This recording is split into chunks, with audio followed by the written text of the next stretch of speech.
Phaedrus. Phaedrus, my friend, where have you been, and where are you going? I was with Lucius, the son of Cephalus, Socrates, and I'm going for a walk outside the city walls, because I was with him for a long time, sitting there the whole morning. You see, I'm keeping in mind the advice of our mutual friend Acumenus, who says it's more refreshing to walk along country roads than city streets. He is quite right too, my friend. So, Lucius, I take it, is in the city. Yes, at the house of Epicrates, which used to belong to Mauricus, near the temple of the Olympian Zeus. What were you doing there? Oh, I know. Lucius must have been entertaining you with a feast of eloquence. You'll hear about it if you are free to come along and listen. What? Don't you think I would consider it more important than the most pressing engagement, as Pindar says, to hear how you and Lucius spent your time? Lead the way, then. If only you will tell me. In fact, Socrates, you're just the right person to hear this speech that occupied us, since, in a roundabout way, it was about love. It is aimed at seducing a beautiful boy, but the speaker is not in love with him. This is actually what is so clever and elegant about it.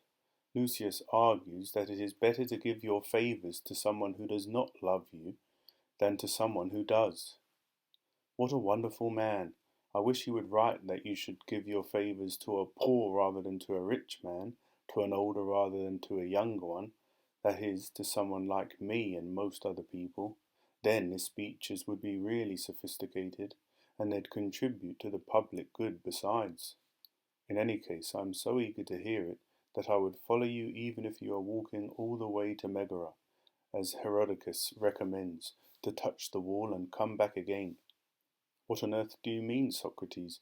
Do you think that a mere dilettante like me could recite from memory, in a manner worthy of him, a speech that Lucius, the best of our writers, took such time and trouble to compose?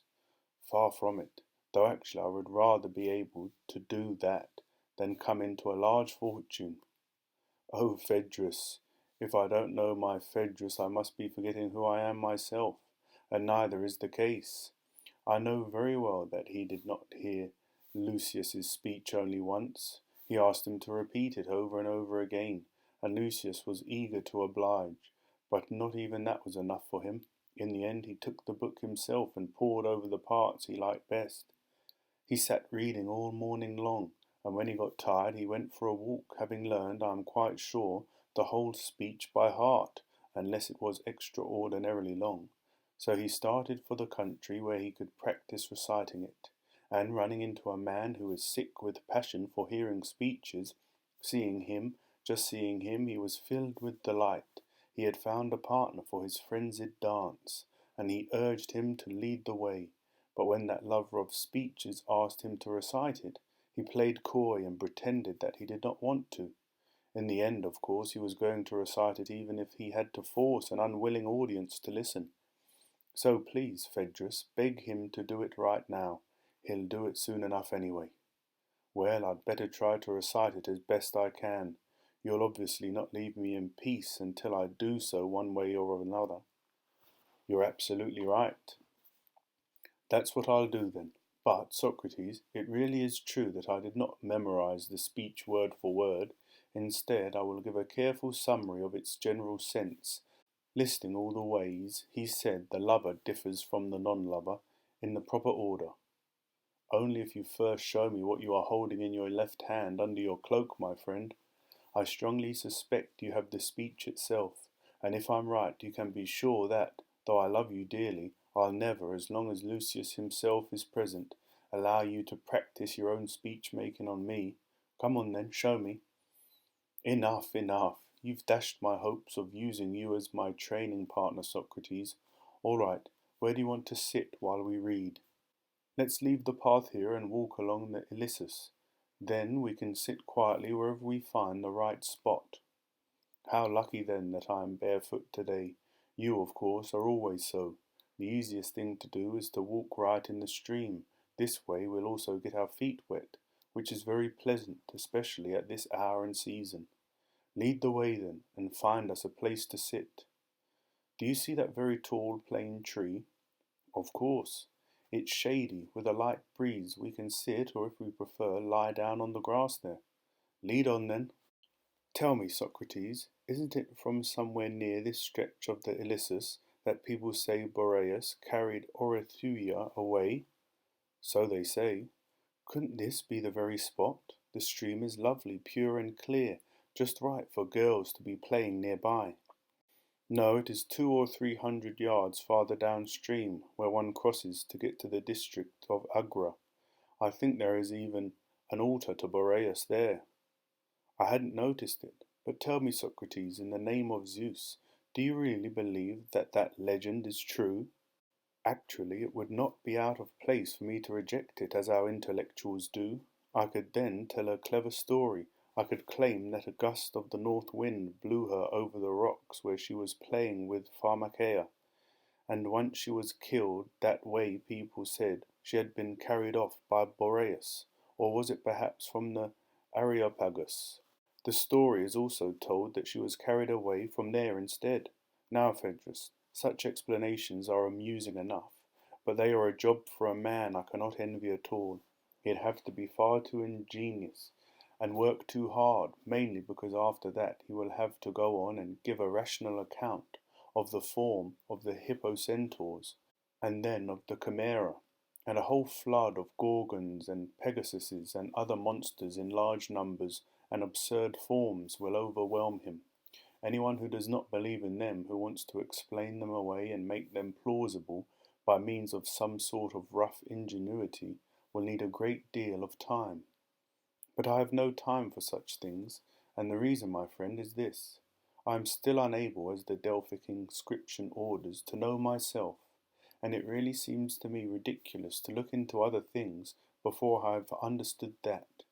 This is why I do not concern myself with them.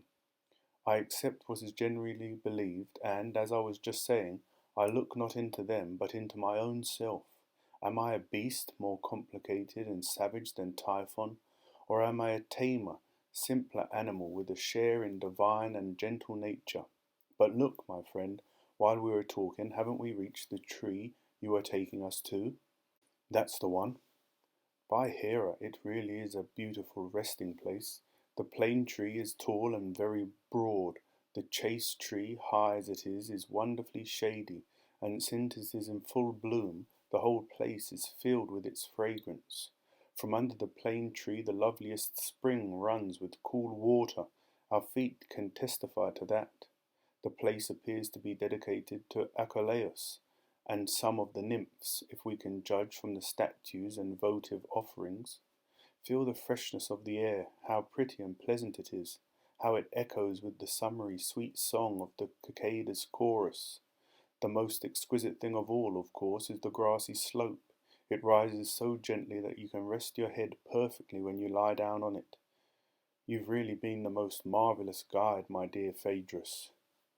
And you, my remarkable friend, appear to be totally out of place. Really, just as you say, you seem to need a guide, not to be one of the locals. Not only do you never travel abroad, as far as I can tell, you never even set foot beyond the city walls. Forgive me, my friend, I am devoted to learning. Landscapes and trees have nothing to teach me.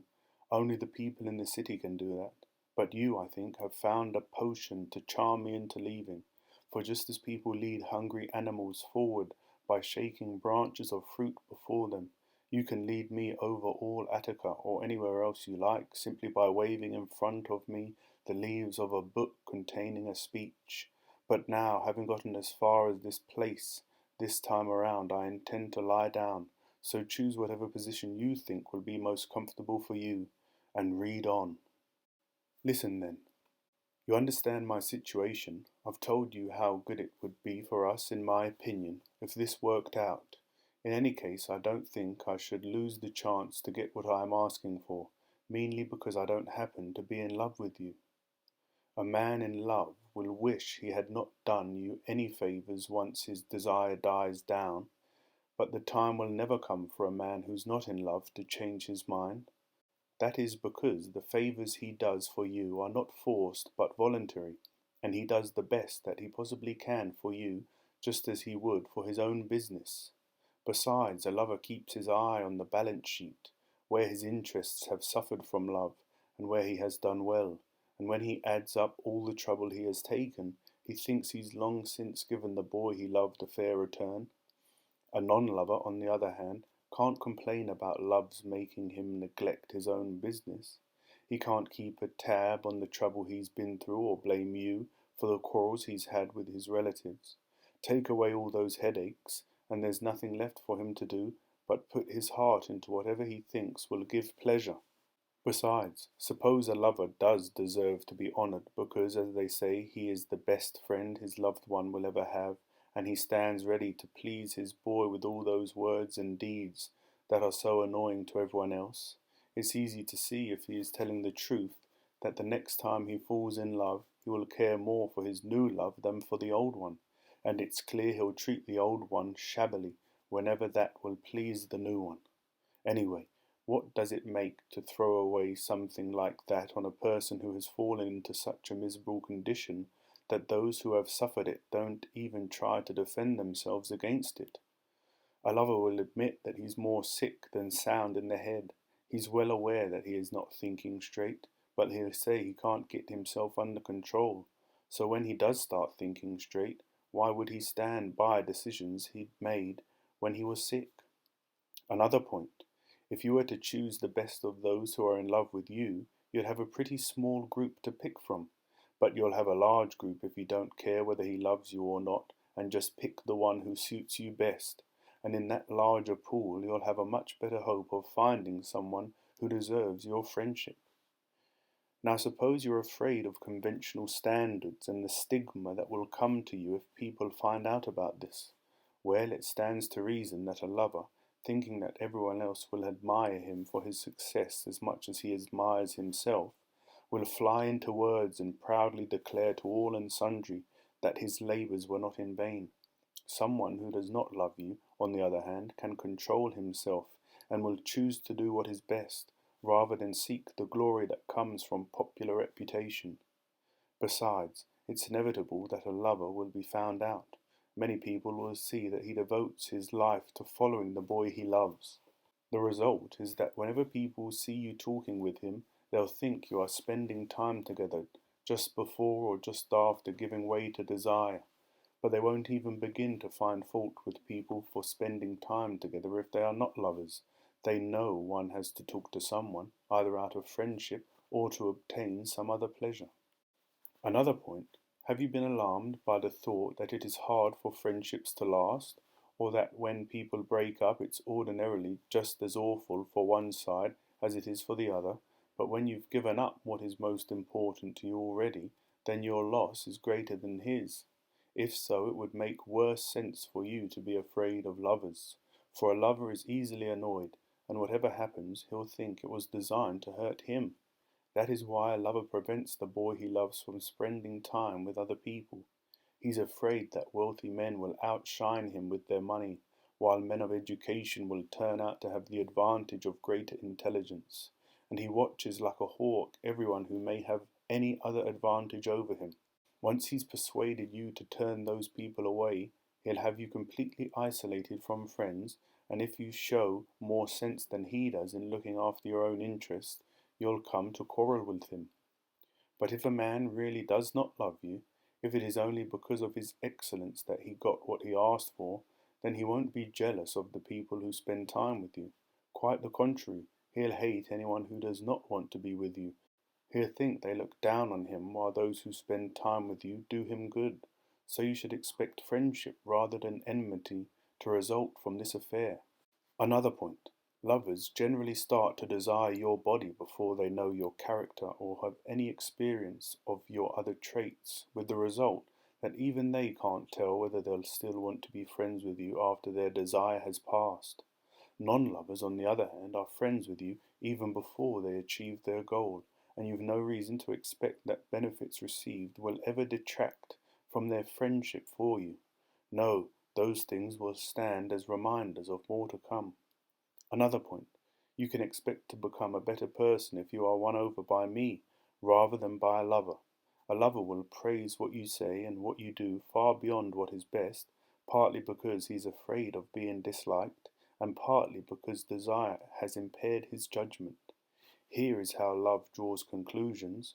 When a lover suffers a reverse that would cause no pain to anyone else, love makes him think he's accursed. And when he has a stroke of luck that's not worth a moment's pleasure, love compels him to sing its praises. The result is you should feel sorry for lovers, not admire them. If my argument wins you over, I will, first of all, give you my time with no thought of immediate pleasure. I will plan instead for the benefits that are to come, since I am master of myself and have not been overwhelmed by love. Small problems will not make me very hostile, and big ones will make me only gradually and only a little angry. I will forgive you for unintentional errors and do my best to keep you from going wrong intentionally. All this, you see, is the proof of a friendship that will last a long time.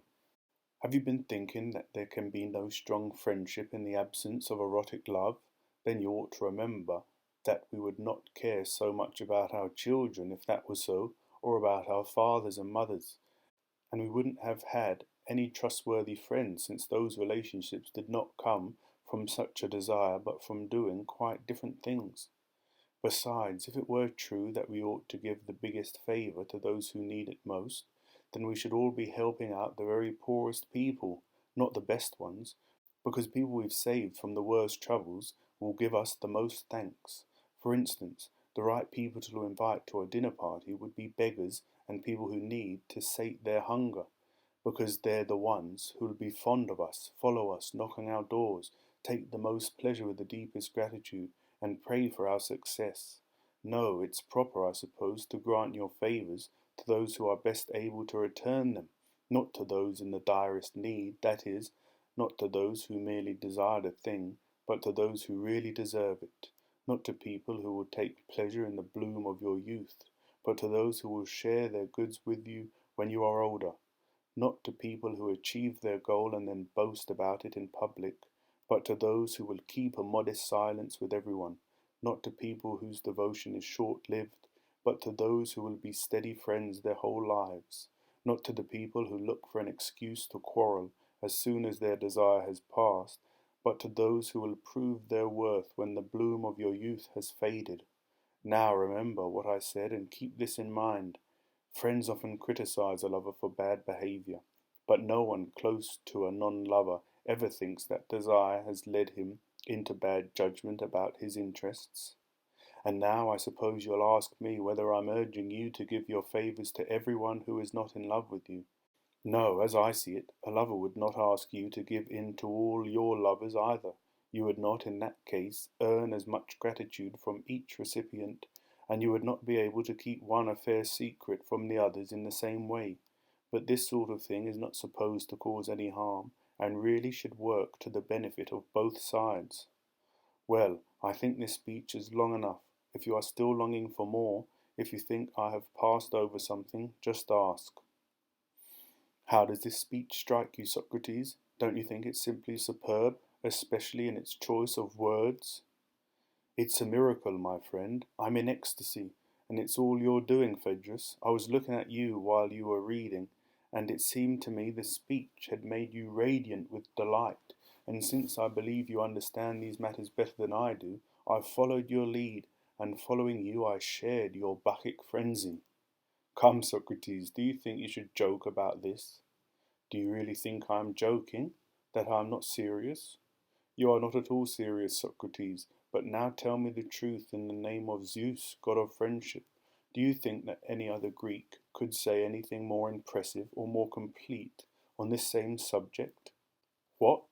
Must we praise the speech even on the ground that its author has said what the situation demanded, and not instead simply on the ground that he has spoken in a clear and concise manner, with a precise turn of phrase? If we must, I will have to go along for your sake, since, surely because I am so ignorant, that passed me by. I paid attention only to the speech's style. As to the other part, I wouldn't even think that Lucius himself could be satisfied with it, for it seemed to me, Phaedrus, unless of course you disagree, that he said the same things 2 or even 3 times, and if he really didn't have much to say about the subject, almost as if he just weren't very interested in it. In fact, he seemed to me to be showing off, trying to demonstrate that he could say the same thing in two different ways and say it just as well both times. You're absolutely wrong, Socrates. That is in fact the best thing about the speech. He has omitted nothing worth mentioning about the subject, so that no one will ever be able to add anything of value to complete what he has already said himself. You go too far. I can't agree with you about that. If, as a favour to you, I accept your view, I will stand refuted by all the wise men and women of old who have spoken or written about this subject. Who are these people, and where have you heard anything better than this? I can't tell you offhand, but I'm sure I've heard better somewhere. Perhaps it was the lovely Sappho, or the wise Anacreon, or even some writer of prose. So, what's my evidence? The fact, my dear friend, that my breast is full and I feel I can make a different speech even better than Lucius's. Now I am well aware that none of these ideas can have come from me. I know my own ignorance. The only other possibility, I think, is that I was filled like an empty jar by the words of other people streaming in through my ears, though I am so stupid that I've even forgotten where and from whom I've heard them. But, my dear friend, you couldn't have said a better thing. Don't bother telling me when and from whom you've heard this, even if I ask you. Instead, do exactly what you said. You've just promised to make another speech making more points and better ones without repeating a word from my book. And I promise you that, like the 9 archons, I shall set up in return a life-size golden statue at Delphi, not only of myself but also of you. You're a real friend, Phaedrus, good as gold. To think I'm claiming that Lucius failed in absolutely every respect, and that I can make a speech that is different on every point from his. I am sure that that couldn't happen even to the worst possible author. In our own case, for example, do you think that anyone could argue that one should favour the non-lover rather than the lover, without praising the former for keeping his wits about him, or condemning the latter for losing his? Points that are essential to make, and still have something left to say. I believe we must allow these points and concede them to the speaker. In their case we cannot praise their novelty, but only their skilful arrangement. But we can praise both the arrangement and the novelty of the non-essential points that are harder to think up. I agree with you. I think that's reasonable. This, then, is what I shall do. I will allow you to presuppose that the lover is less sane than the non-lover, and if you are able to add anything of value to complete what we already have in hand, you will stand in hammered gold beside the offering of the Cupselids in Olympia. Oh, Phaedrus, I was only criticizing your beloved in order to tease you. Did you take me seriously? Do you think I'd really try to match the product of his wisdom with a fancier speech? Well, as far as that goes, my friend, you've fallen into your own trap. You have no choice but to give your speech as best you can. Otherwise, you will force us into trading vulgar jibes, the way they do in comedy. Don't make me say what you said, Socrates. If I don't know my Socrates, I must be forgetting who I am myself, or he wanted to speak, but he was being coy. Get into your head that we shall not leave here until you recite what you claim to have in your breast. We are alone in a deserted place, and I am younger and stronger. From all this take my meaning, and don't make me force you to speak when you can do so willingly. But, my dear Phaedrus, I'll be ridiculous, a mere dilettante, improvising on the same topics as a seasoned professional. Do you understand the situation? Stop playing hard to get. I know what I can say to make you give your speech. Then please don't say it. Oh, yes, I will, and what I say will be an oath. I swear to you, by which God, I wonder. How about this very plain tree? I swear in all truth that, if you don't make your speech right next to this tree here, I shall never, never again recite another speech for you. I shall never utter another word about speeches to you. My, oh my, what a horrible man you are. You've really found the way to force a lover of speeches to do just as you say. So why are you still twisting and turning like that? I'll stop, now that you've taken this oath. How could I possibly give up such treats? Speak then. Do you know what I'll do? What? I'll cover my head while I'm speaking. In that way, as I'm going through the speech as fast as I can, I won't get embarrassed by having to look at you and lose the thread of my argument. Just give your speech. You can do anything else you like. Come to me, O you clear-voiced muses, whether you are called so because of the quality of your song or from the musical people of Liguria. Come, take up my burden in telling the tale that this fine fellow forces upon me so that his companion may now seem to him even more clever than he did before. There once was a boy, a youth rather, and he was very beautiful, and had very many lovers. One of them was wily and had persuaded him that he was not in love, though he loved the lad no less than the others. And once, in pressing his suit to him, he tried to persuade him that he ought to give his favours to a man who did not love him rather than one to who did. And this is what he said. If you wish to reach a good decision on any topic, my boy, there is only one way to begin. You must know what the decision is about, or else you are bound to miss your target altogether.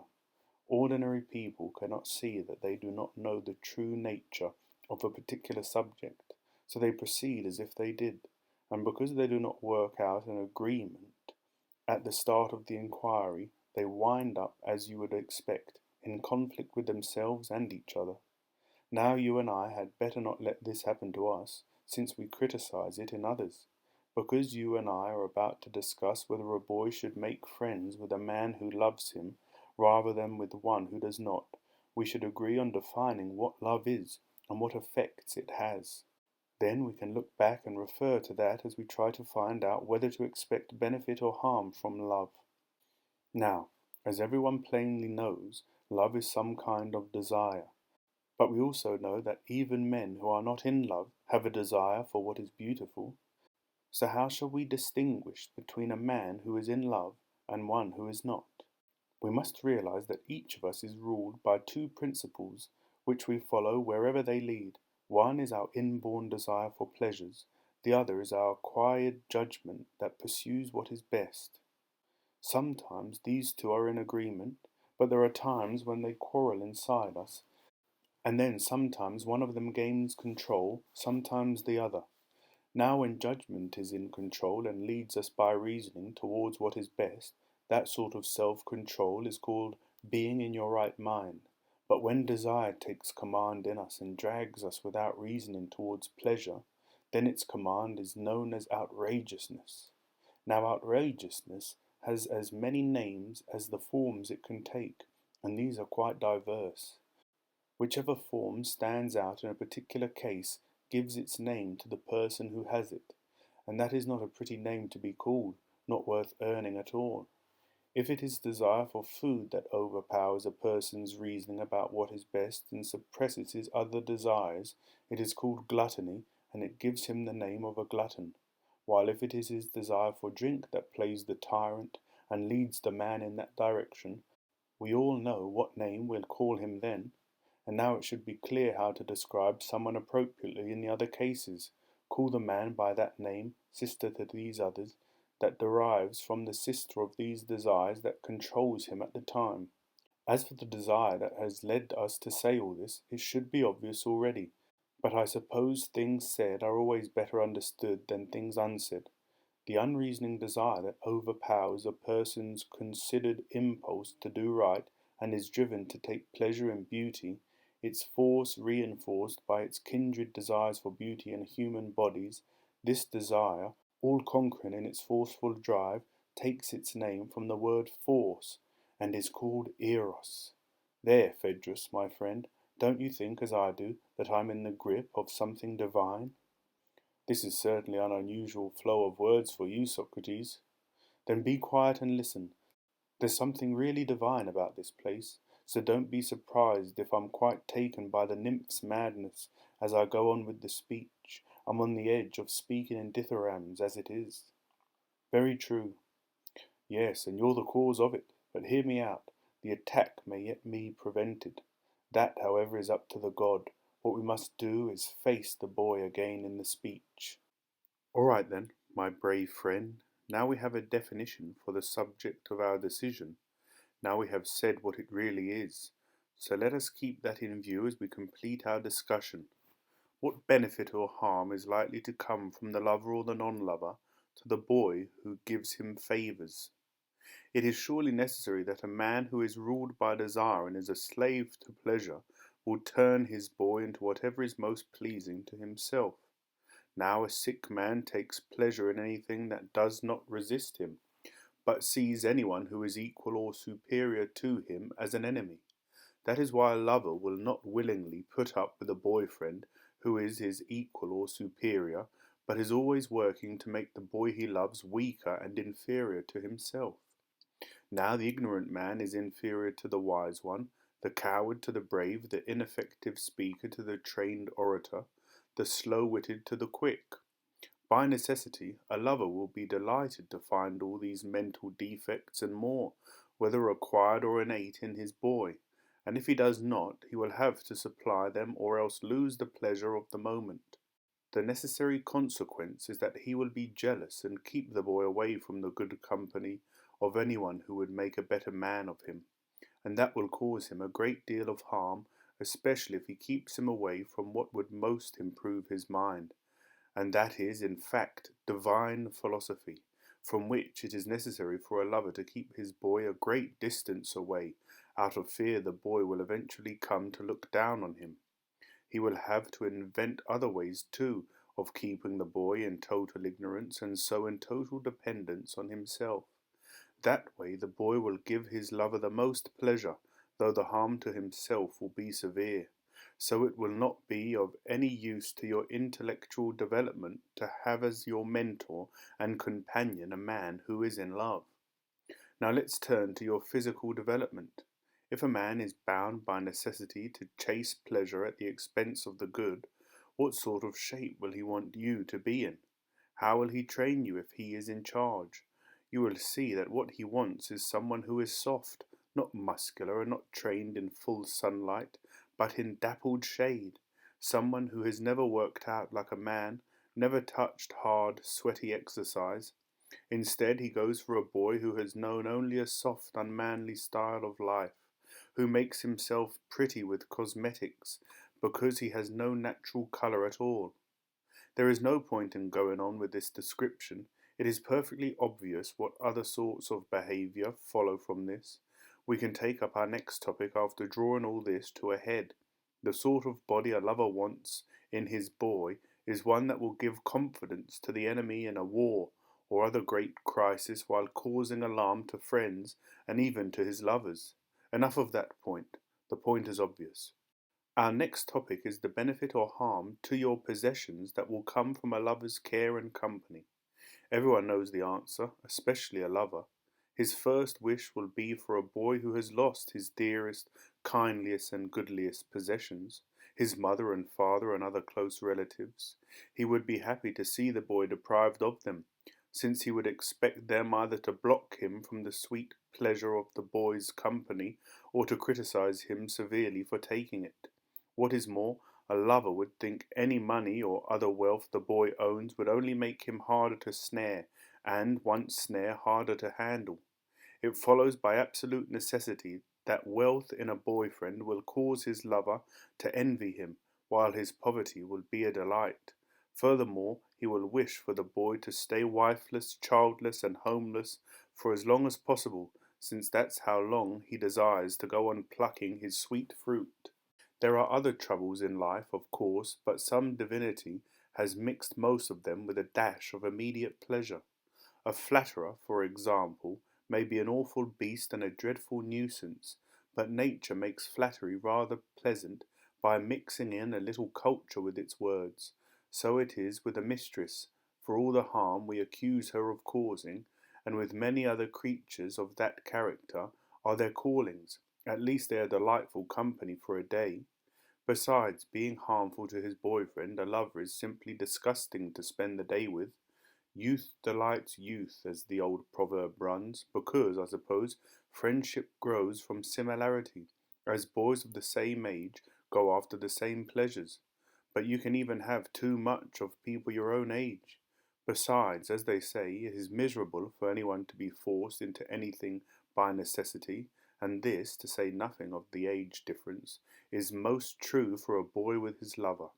The older man clings to the younger day and night, never willing to leave him, driven by necessity and goaded on by the sting that gives him pleasure every time he sees, hears, touches, or perceives his boy in any way at all, so that he follows him around like a servant with pleasure.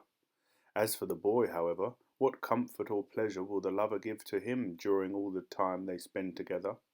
Won't it be disgusting in the extreme to see the face of that older man who's lost his looks, and everything that goes with that face?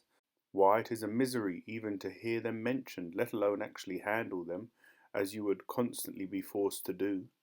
To be watched and guarded suspiciously all the time with everyone, to hear praise of yourself that is out of place and excessive, and then to be falsely accused, which is unbearable when the man is sober, and not only unbearable, but positively shameful when he is drunk and lays into you with a pack of wild, barefaced insults.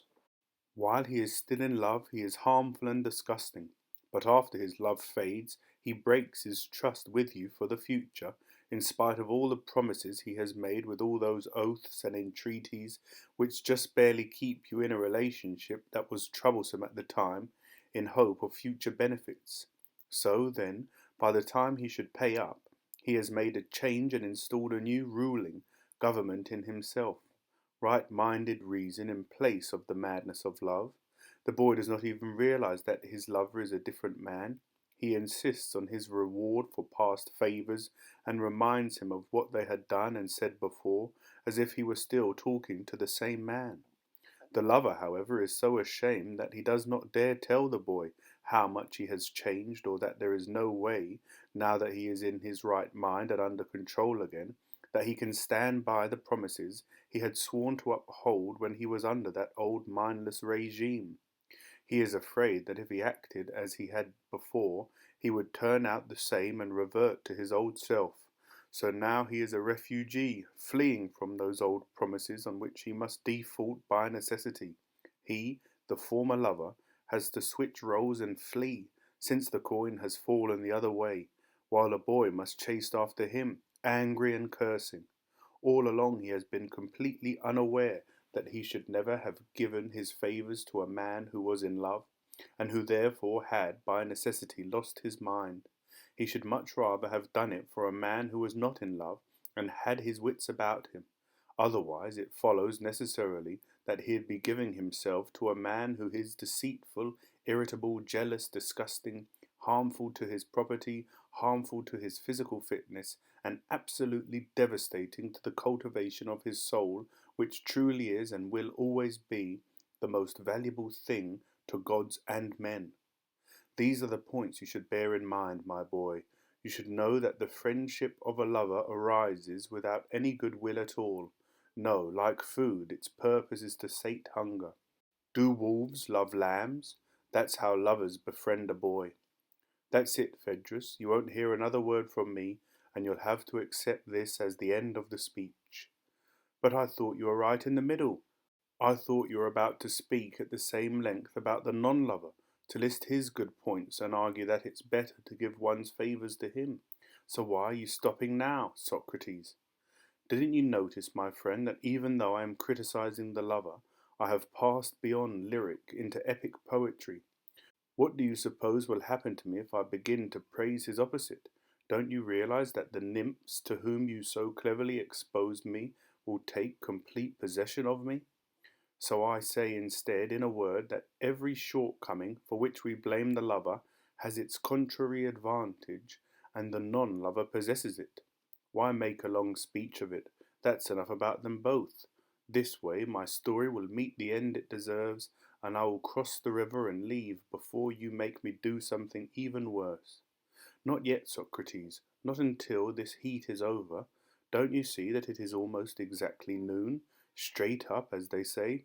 Let's wait and discuss the speeches, and go as soon as it turns cooler. You're really superhuman when it comes to speeches, Phaedrus. You're truly amazing. I'm sure you've brought into being more of the speeches that have been given during your lifetime than anyone else, whether you composed them yourself or in one way or another forced others to make them. With a single exception of Simmias the Theban, you are far ahead of the rest.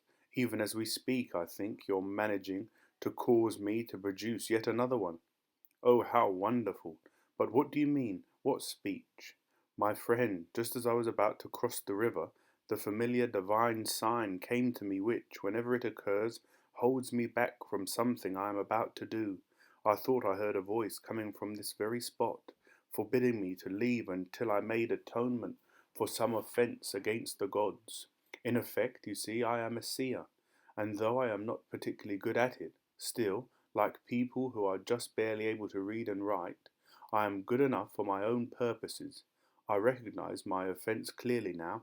In fact, the soul too, my friend, is itself a sort of seer. That's why, almost from the beginning of my speech, I was disturbed by a very uneasy feeling, as Ibycus puts it, that for offending the gods I am honoured by men. But now I understand exactly what my offence has been. Tell me, what is it? Phaedrus, that speech you carried with you here, it was horrible, as horrible as the speech you made me give. How could that be? It was foolish and close to being impious. What could be more horrible than that? Nothing, if, of course, what you say is right. Well then, don't you believe that Love is the son of Aphrodite? Isn't he one of the gods? This is certainly what people say. Well, Lucius certainly doesn't, and neither does your speech, which you charmed me through your potion into delivering myself. But if Love is a god or something divine, which he is, he can't be bad in any way, and yet our speeches just now spoke of him as if he were. That is their offence against Love, and they've compounded it with their utter foolishness in parading their dangerous falsehoods and preening themselves over perhaps deceiving a few silly people and coming to be admired by them. And so, my friend, I must purify myself. Now for those whose offence lies in telling false stories about matters divine, there is an ancient rite of purification. Homer did not know it, but Stesichorus did. When he lost his sight for speaking ill of Helen, he did not, like Homer, remain in the dark about the reason why. On the contrary, true follower of the Muses that he was, he understood it and immediately composed these lines. There's no truth to that story, you never sailed that lovely ship, you never reached the tower of Troy. And as soon as he completed the poem we call the Palinode, he immediately regained his sight. Now will prove to be wiser than Homer and Stesichorus to this small extent. I will try to offer my Palinode to Love before I am punished for speaking ill of him, with my head bare, no longer covered in shame. No words could be sweeter to my ears, Socrates. You see, my dear Phaedrus, you understand how shameless the speeches were, my own as well as the one in your book. Suppose a noble and gentle man who was or had once been in love with a boy of similar character were to hear us say that lovers start serious quarrels for trivial reasons and that, jealous of their beloved, they do him harm.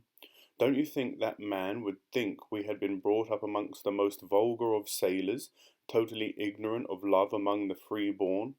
Wouldn't he most certainly refuse to acknowledge the flaws we attributed to love? Most probably, Socrates.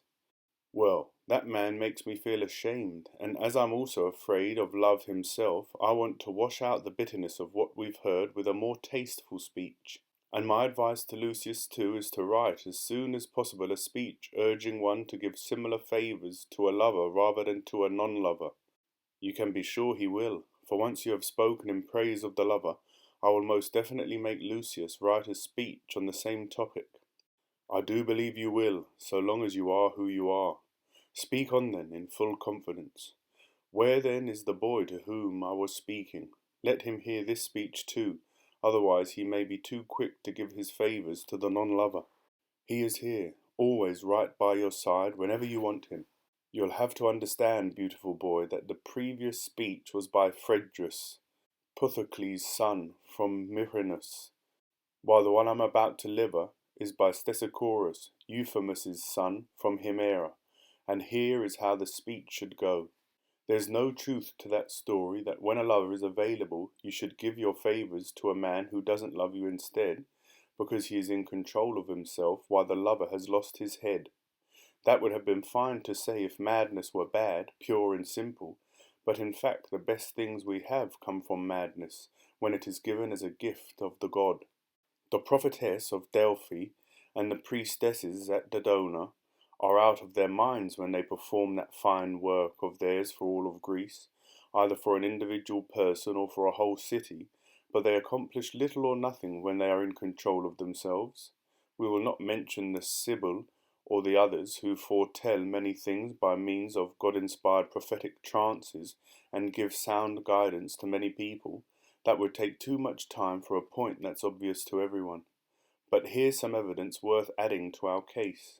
The people who designed our language in the old days never thought of madness as something to be ashamed of or worthy of blame.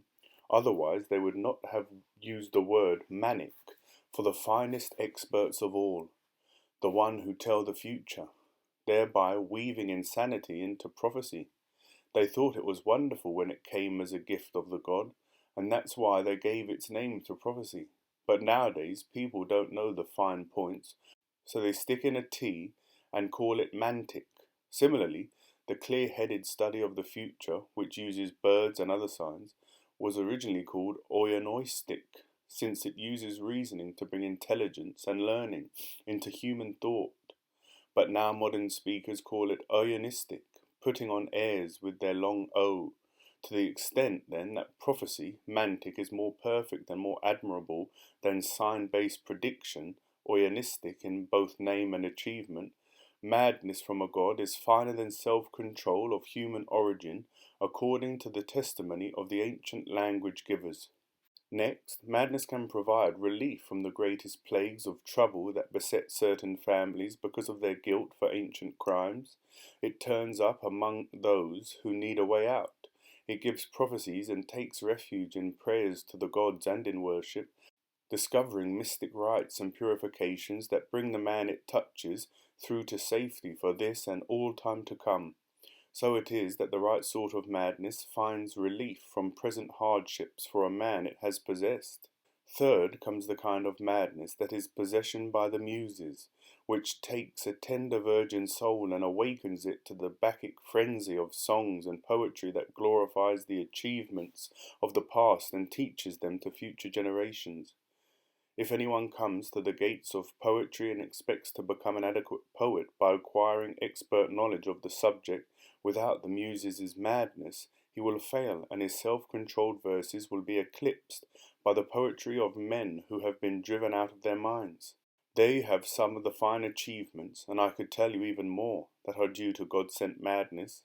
We must not have any fear on this particular point, then, and we must not let anyone disturb us or frighten us with the claim that you should prefer a friend who is in control of himself to one who is disturbed.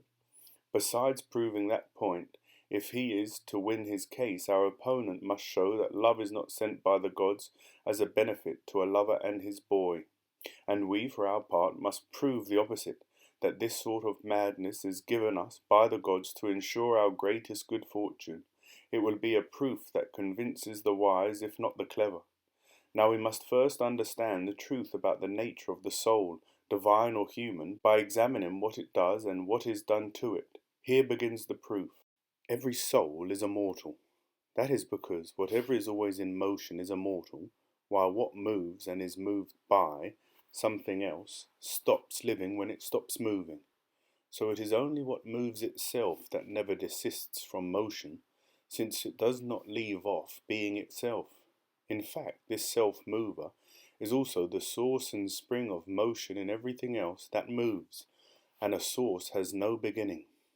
That is because anything that has a beginning comes from some source, but there is no source for this, since a source that got its start from something else would no longer be the source. And since it cannot have a beginning, then necessarily it cannot be destroyed. That is because if a source were destroyed, it could never get started again from anything else, and nothing else could get started from it. That is, if everything gets started from a source.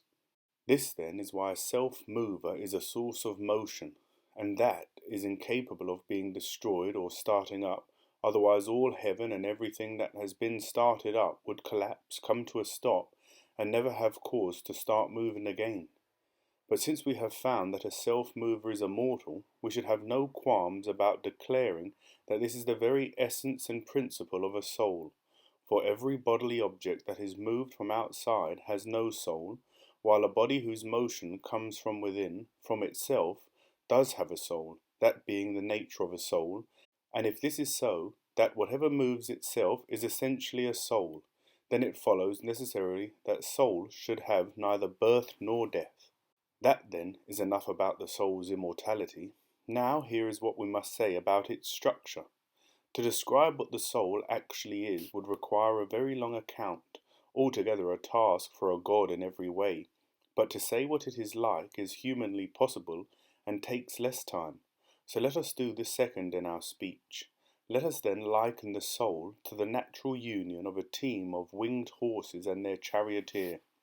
The gods have horses and charioteers that are themselves all good and come from good stock besides, while everyone else has a mixture.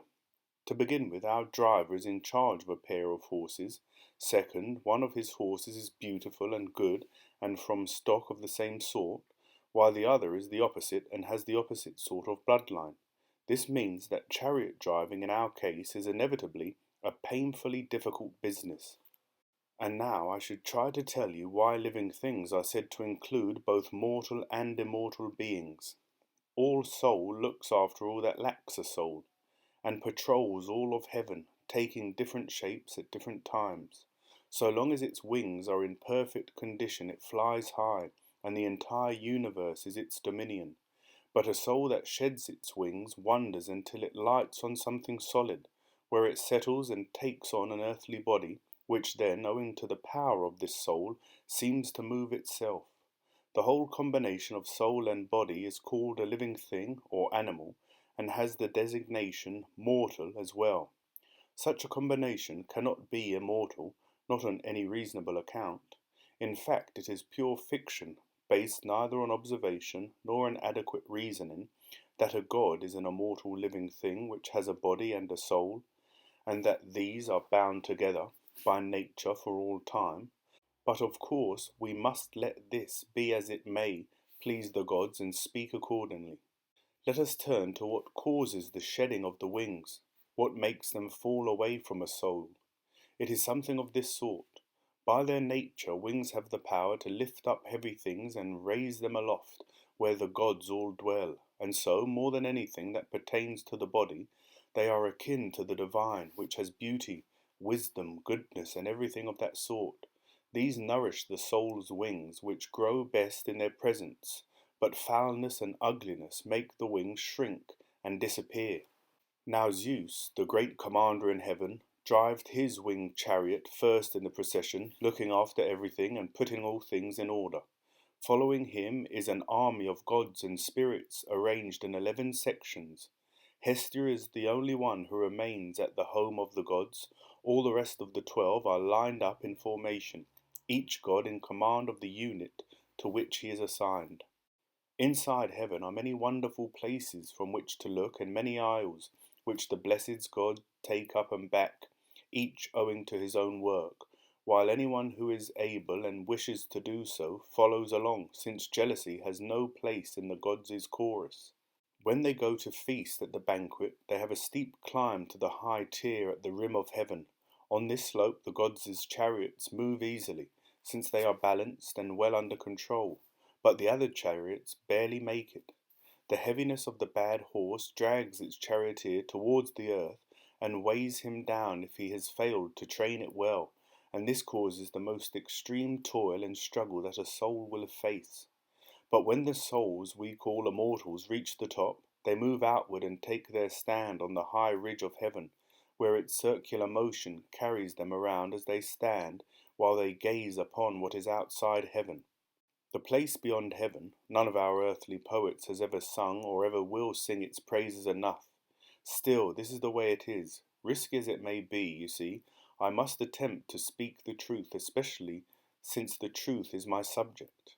What is in this place is without colour and without shape and without solidity, a being that really is what it is, the subject of all true knowledge, visible only to intelligence, the soul's steersman. Now, a god's mind is nourished by intelligence and pure knowledge, as is the mind of any soul that is concerned to take in what is appropriate to it, and so it is delighted at last to be seeing what is real and watching what is true, feeding on all this and feeling wonderful until the circular motion brings it around to where it started. On the way round, it has a view of justice as it is. It has a view of self-control. It has a view of knowledge, not the knowledge that is close to change, that becomes different as it knows the different things which we consider real down here. No, it is the knowledge of what really is what it is. And when the soul has seen all the things that are as they are and feasted on them, it sinks back inside heaven and goes home. On its arrival, the charioteer stables the horses by the manger, throws in ambrosia, and gives them nectar to drink besides. Now that is the life of the gods. As for the other souls, one that follows a god most closely, making itself most like that god, raises the head of its charioteer up to the place outside and is carried around in the circular motion with the others. Although distracted by the horses, this soul does have a view of reality, just barely. Another soul rises at one time and falls at another, and because its horses pull it violently in different directions, it sees some real things and misses others. The remaining souls are all eagerly straining to keep up, but are unable to rise. They are carried around below the surface, trampling and striking one another as each tries to get ahead of the others. The result is terribly noisy, very sweaty and disorderly. Many souls are crippled by the incompetence of the drivers, and many wings break much of their plumage. After so much trouble, they all leave without having seen reality, uninitiated, and when they have gone, they will depend on what they think is nourishment, their own opinions. The reason there is so much eagerness to see the plain where truth stands is that this pasture has the grass that is the right food for the best part of the soul, and it is the nature of the wings that lift up the soul to be nourished by it. Besides, the law of destiny is this: if any soul becomes a companion to a god and catches sight of any true thing, it will be unharmed until the next circuit, and if it is able to do this every time, it will always be safe. If, on the other hand, it does not see anything true because it could not keep up, and by some accident takes on a burden of forgetfulness and wrongdoing, then it is weighed down, sheds its wings, and falls to earth. At that point, according to the law, the soul is not born into a wild animal in its first incarnation, but a soul that has seen the most will be planted in the seed of a man who will become a lover of wisdom or of beauty, or who will be cultivated in the arts and prone to erotic love. The second sort of soul will be put into someone who will be a lawful king or warlike commander. The third, a statesman, a manager of a household, or a financier. The fourth will be a trainer who loves exercise, or a doctor who cures the body. The fifth will lead the life of a prophet or priest of the mysteries.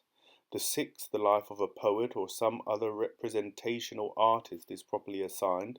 To the seventh, the life of a manual labourer or farmer.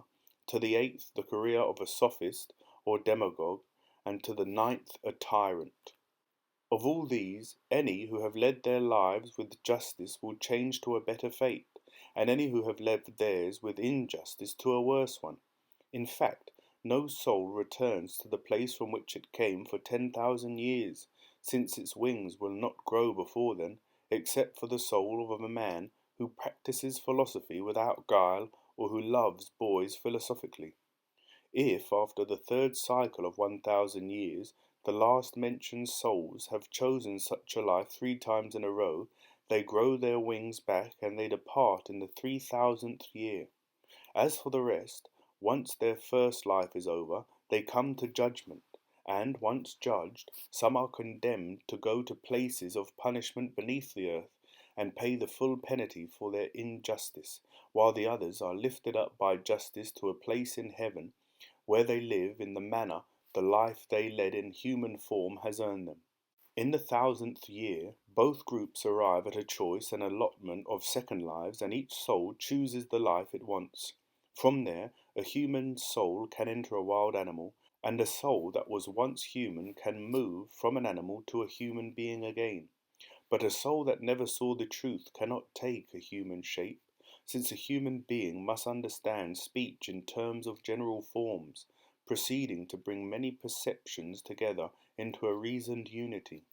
That process is the recollection of the things our soul saw when it was travelling with God, when it disregarded the things we now call real and lifted its head to what is truly real instead. For just this reason it is fair that only a philosopher's mind grows wings, since its memory always keeps it as close as possible to those realities by being close to which the gods are divine. A man who uses reminders of these things correctly is always at the highest, most perfect level of initiation, and he is the only one who is perfect as perfect can be.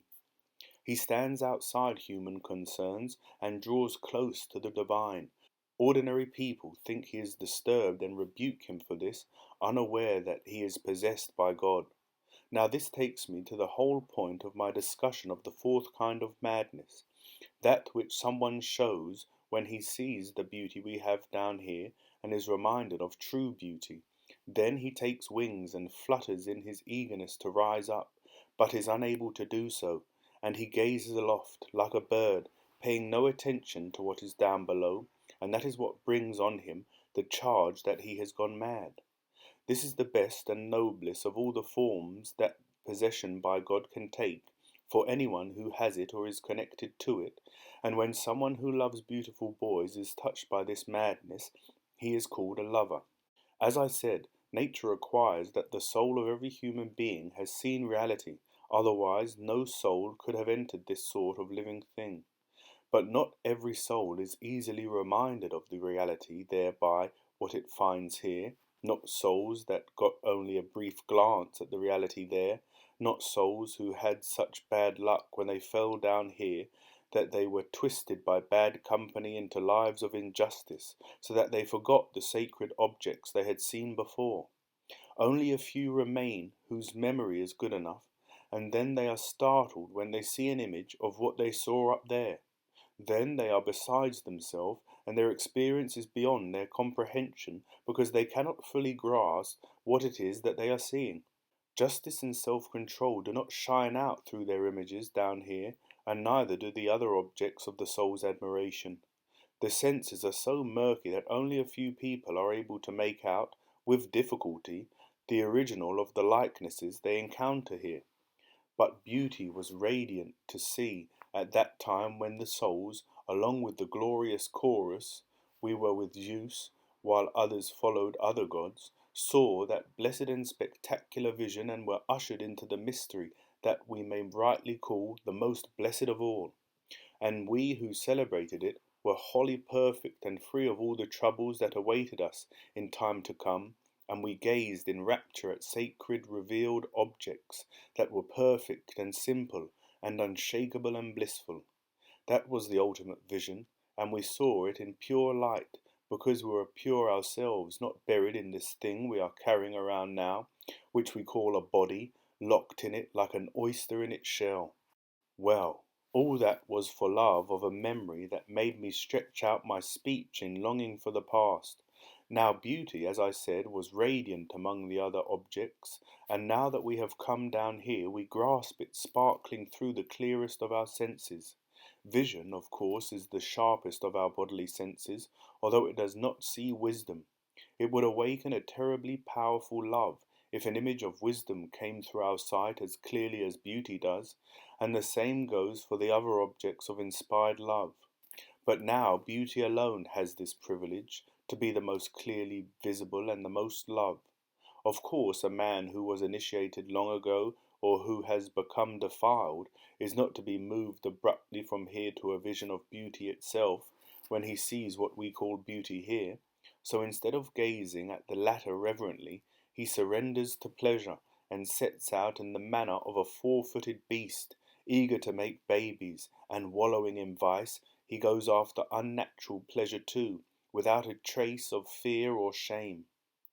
A recent initiate, however, who has seen much in heaven, when he sees a godlike face or bodily form that has captured beauty well, first he shudders and a fear comes over him, like those he felt at the earlier time. Then he gazes at him with the reverence due to a god, and if he weren't afraid, people would think him completely mad, He'd even sacrificed to his boy as if he were the image of a god.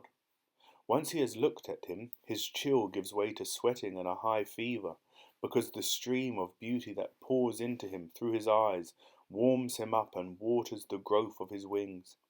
Meanwhile, the heat warms him and melts the places where the wings once grew, places that were long ago closed off with hard scabs to keep the sprouts from coming back.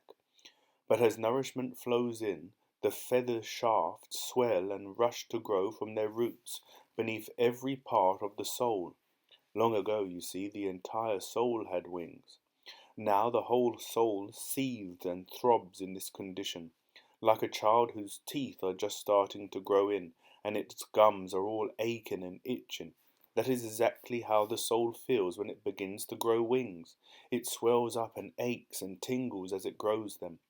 But when it looks upon the beauty of the boy and takes in the stream of particles flowing into it from his beauty, that is why this is called desire. When it is watered and warmed by this, then all its pain subsides and is replaced by joy. When, however, it is separated from the boy and runs dry, then the openings of the passages in which the feathers grow are dried shut and keep the wings from sprouting. Then the stump of each feather is blocked in its desire, and it throbs like a pulsing artery, while the feather pricks at its passageway, with the result that the whole soul is stung all around, and the pain simply drives it wild. But then, when it remembers the boy and his beauty, it recovers its joy. From the outlandish mix of these two feelings, pain and joy, comes anguish and helpless raving. In its madness, the lover's soul cannot sleep at night or stay put by day. It rushes yearning wherever it expects to see the person who has that beauty. When it does see him, it opens the sluice gates of desire and sets free the parts that were blocked up before. And now that the pain and the goading have stopped, it can catch its breath and once more suck in, for the moment, the sweetest of all pleasures. This it is not at all willing to give up, and no one is more important to it than the beautiful boy. It forgets mother and brothers and friends entirely, and doesn't care at all if it loses its wealth through neglect.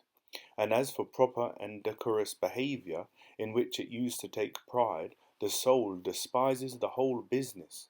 Why, it is even willing to sleep like a slave, anywhere, as near to the object of its longing as it is allowed to get. That is because, in addition to its reverence for one who has such beauty, the soul has discovered that the boy is the only doctor for all that terrible pain. This is the experience we humans call love, you beautiful boy. I mean the one to whom I am making this speech.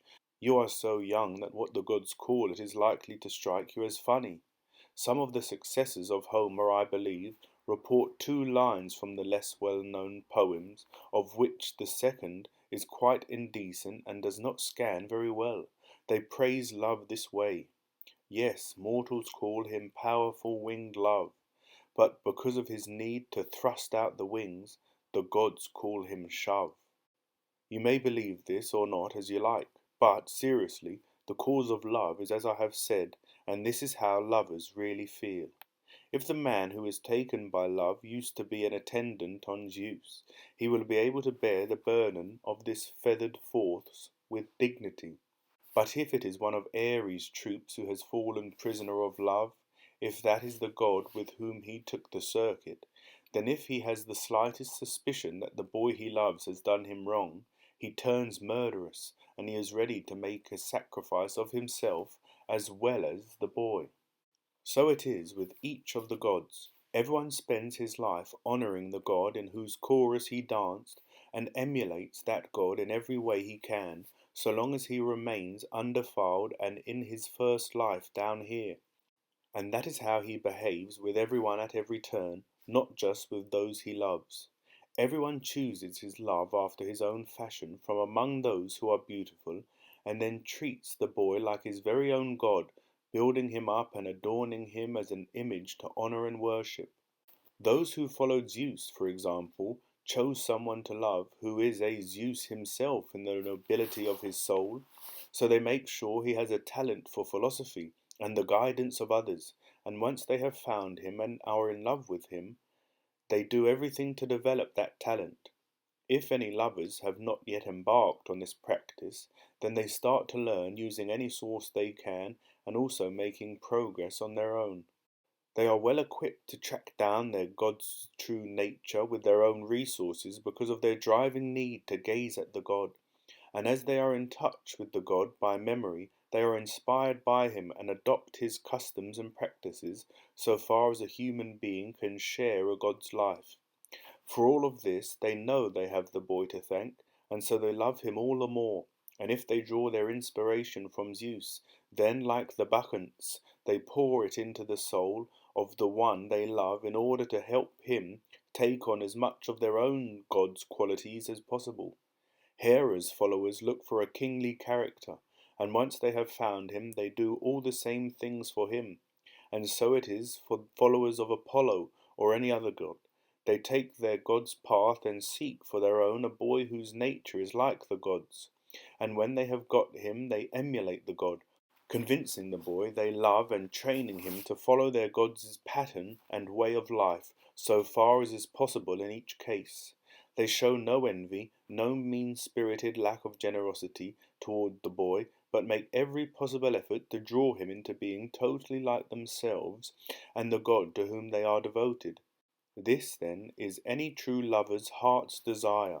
If he follows that desire in the manner I describe, this friend who has been driven mad by love will secure a consummation for the one he has befriended that is as beautiful and blissful as I said, if, of course, he captures him. Here, then, is how the captive is caught. Remember how we divided each soul in three at the beginning of our story? Two parts in the form of horses, and the third in that of a charioteer. Let us continue with that. One of the horses, we said, is good, the other not, but we did not go into the details of the goodness of the good horse, or the badness of the bad.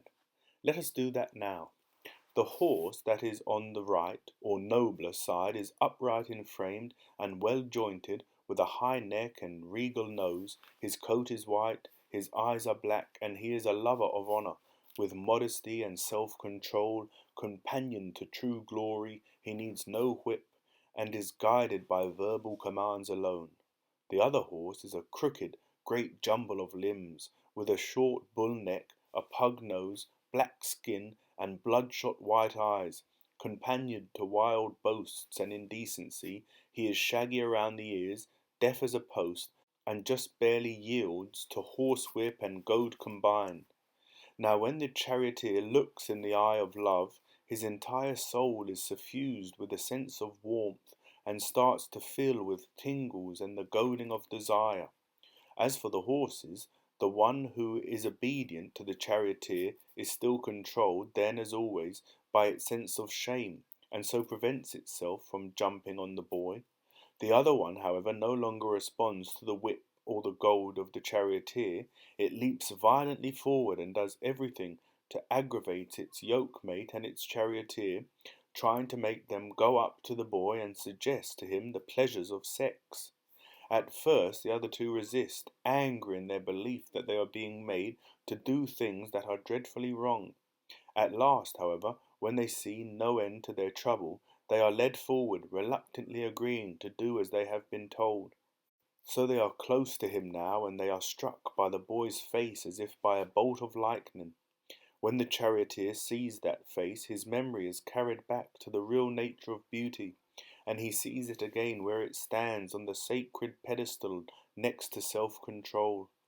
At the sight he is frightened, falls over backwards awestruck, and at the same time has to pull the reins back so fiercely that both horses are set on their haunches, one falling back voluntarily with no resistance, but the other insolent and quite unwilling. They pull back a little further, and while one horse drenches the whole soul with sweat out of shame and awe, the other, once it has recovered from the pain caused by the bit and its fall, bursts into a torrent of insults as soon as it has caught its breath, accusing its charioteer and yoke-mate of all sorts of cowardice and unmanliness for abandoning their position and their agreement.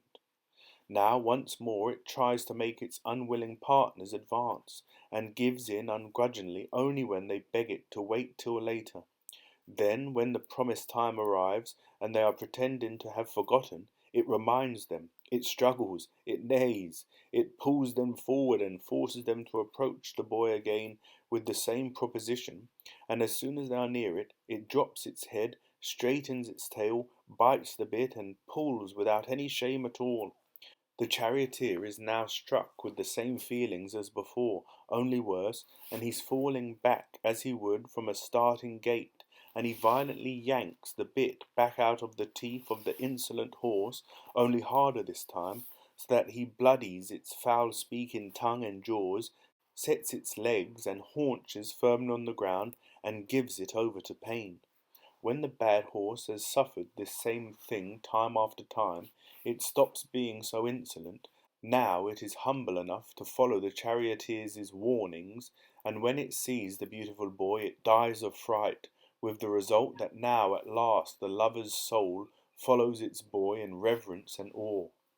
And because he is served with all the attentions due a god by a lover who is not pretending otherwise but is truly in the throes of love, and because he is by nature disposed to be a friend of the man who is serving him, even if he has already been set against love by school friends or others who say that it is shameful to associate with a lover, and initially rejects the lover in consequence.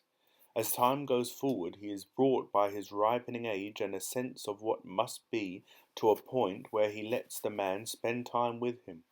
It is a decree of fate, you see, that bad is never friends with bad, while good cannot fail to be friends with good.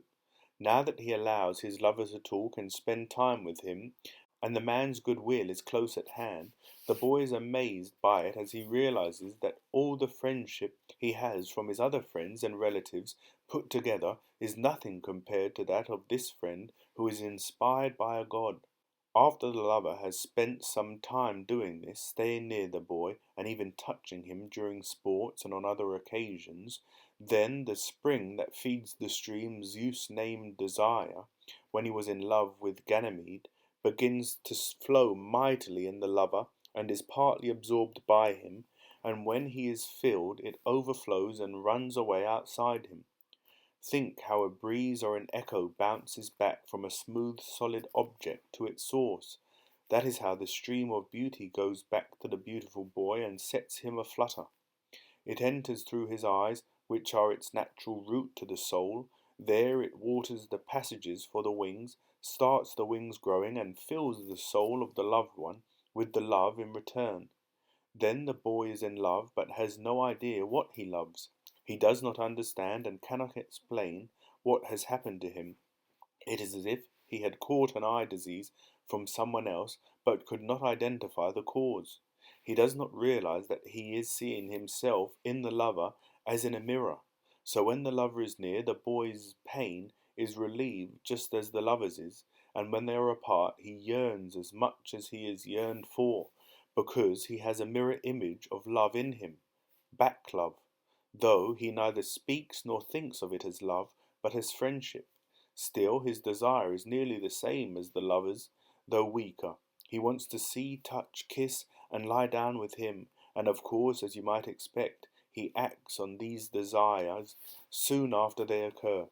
When they are in bed, the lover's undisciplined horse has a word to say to the charioteer, that, after all its sufferings, it is entitled to a little fun. Meanwhile, the boy's bad horse has nothing to say, but swelling with desire, confused, it hugs the lover and kisses him in delight at his great good will. And whenever they are lying together, it is completely unable, for its own part, to deny the lover any favour he might beg to have. Its yoke-mate, however, along with its charioteer, resists such requests with modesty and reason. Now, if the victory goes to the better elements in both their minds, which lead them to follow the assigned regimen of philosophy, their life here below is one of bliss and shared understanding. They are modest and fully in control of themselves, now that they have enslaved the part that brought trouble into the soul and set free the part that gave it virtue. After death, when they have grown wings and become weightless, they have won the first of 3 rounds in these, the true Olympic contests. There is no greater good than this that either human self-control or divine madness can offer a man. If, on the other hand, they adopt a lower way of living, with ambition in place of philosophy, then pretty soon, when they are careless because they have been drinking or for some other reason, the pair's undisciplined horses will catch their souls off guard and together bring them to commit that act which ordinary people would take to be the happiest choice of all. And when they have consummated it once, they go on doing this for the rest of their lives, but sparingly, since they have not approved of what they are doing with their whole minds. So these two also live in mutual friendship, though weaker than that of the philosophical pair, both while they are in love and after they have passed beyond it, because they realize they have exchanged such firm vows that it would be forbidden for them ever to break them and become enemies. In death they are wingless when they leave the body, but their wings are bursting to sprout, so the prize they have won from the madness of love is considerable, because those who have begun the sacred journey in lower heaven may not by law be sent into darkness for the journey under the earth. Their lives are bright and happy as they travel together, and thanks to their love they will grow wings together when the time comes. These are the rewards you will have from a lover's friendship, my boy, and they are as great as divine gifts should be. A non-lover's companionship, on the other hand, is diluted by human self-control. All it pays are cheap human dividends, and though the slavish attitude it engenders in a friend's soul is widely praised as virtue, it tosses the soul around for 9,000 years on the earth and leads it mindless beneath it. So now, dear love, this is the best and most beautiful palinode we could offer as payment for our debt, especially in view of the rather poetical choice of words Phaedrus made me use. Forgive us our earlier speeches in return for this one. Be kind and gracious towards my expertise at love, which is your own gift to me. Do not, out of anger, take it away or disable it, and grant that I may be held in higher esteem than ever by those who are beautiful. If Phaedrus and I said anything that shocked you in our earlier speech, blame it on Lucius, who was its father, and put a stop to his making speeches of this sort. Convert him to philosophy, like his brother Polemarchus, so that his lover here may no longer play both sides as he does now, but simply devote his life to love through philosophical discussions. I join you in your prayer, Socrates. If this is really best for us, may it come to pass. As to your speech, I admired it from the moment you began. You managed it much better than your first one. I'm afraid that Lucius's effort to match it is bound to fall flat, if, of course, he even dares to try to offer a speech of his own. In fact, my marvellous friend, a politician I know, was only recently taken Lucius to task for just that reason. All through his invective he kept calling him a speech writer, so perhaps his pride will keep him from writing this speech for us. Ah, what a foolish thing to say, young man. How wrong you are about your friend. He can't be intimidated so easily. But perhaps you thought the man who was taking him to task meant what he said as a reproach. He certainly seemed to, Socrates. In any case, you are surely aware yourself that the most powerful and renowned politicians are ashamed to compose speeches or leave any writings behind. They are afraid that in later times they may come to be known as sophists. Phaedrus, you don't understand the expression pleasant bend. It originally referred to the long bend of the Nile, and besides the bend, you also don't understand that the most ambitious politicians love speech writing and long for their writings to survive. In fact, when they write one of their speeches, they are so pleased when people praise it that they add at the beginning a list of its admirers everywhere. What do you mean? I don't understand. Don't you know that the first thing politicians put in their writings is the names of their admirers? How so? Resolved, the author often begins, by the council or by the people or by both, and so said, meaning himself, the writer, with great solemnity and self-importance. Only then does he go on with what he has to say, showing off his wisdom to his admirers, often composing a very long document. Do you think there's any difference between that and a written speech? No, I don't. Well then, if it remains on the books, he is delighted and leaves the stage a poet. But if it is struck down, if he fails as a speechwriter, and isn't considered worthy of having his work written down, he goes into deep mourning, and his friends along with him. He certainly does. Clearly, then, they don't feel contempt for speechwriting. On the contrary, they are in awe of it. Quite so. There's this, too. What of an orator or a king who acquires enough power to match Lycurgus, Solon, or Darius as a lawgiver, and acquires immortal fame as a speechwriter in his city?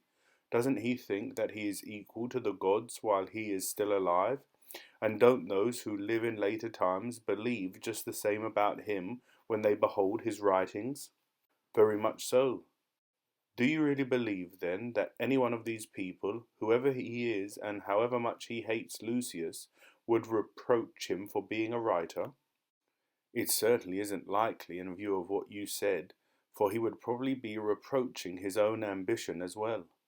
This, then, is quite clear. Writing speeches is not in itself a shameful thing. How could it be? It's not speaking or writing well that's shameful. What's really shameful is to engage in either of them shamefully or badly. That is clear. So what distinguishes good from bad writing? Do we need to ask this question of Lucius or anyone else who ever did or will write anything, whether a public or a private document, poetic verse or plain prose? You ask if we need to. Why else should one live, I say, if not for pleasures of this sort? Certainly not for those you cannot feel unless you are first in pain, like most of the pleasures of the body, and which for this reason we call the pleasures of slaves. It seems we clearly have the time. Besides, I think that the cicadas, who are singing and carrying on conversations with one another in the heat of the day above our heads, are also watching us. And if they saw the two of us avoiding conversation at midday like most people, diverted by their song and, sluggish of mind, nodding off, they would have every right to laugh at us, convinced that a pair of slaves had come to their resting place to sleep like sheep, gathering around the spring in the afternoon. But if they see us in conversation, steadfastly navigating around them as if they were the sirens, they will be very pleased and immediately give us the gift from the gods they are able to give to mortals. What is this gift? I don't think I've heard of it. Everyone who loves the Muses should have heard of this. The story goes that the cicadas used to be human beings who lived before the birth of the Muses. When the Muses were born and song was created for the first time, some of the people of that time were so overwhelmed with the pleasure of singing that they forgot to eat or drink, so they died without even realizing it. It is from them that the race of the cicadas came into being, and, as a gift from the Muses, they have no need of nourishment once they are born. Instead, they immediately burst into song, without food or drink, until it is time for them to die. After they die, they go to the Muses and tell each one of them which mortals have honoured her. To Terpsichore they report those who have honoured her by their devotion to the dance, and thus make them dearer to her.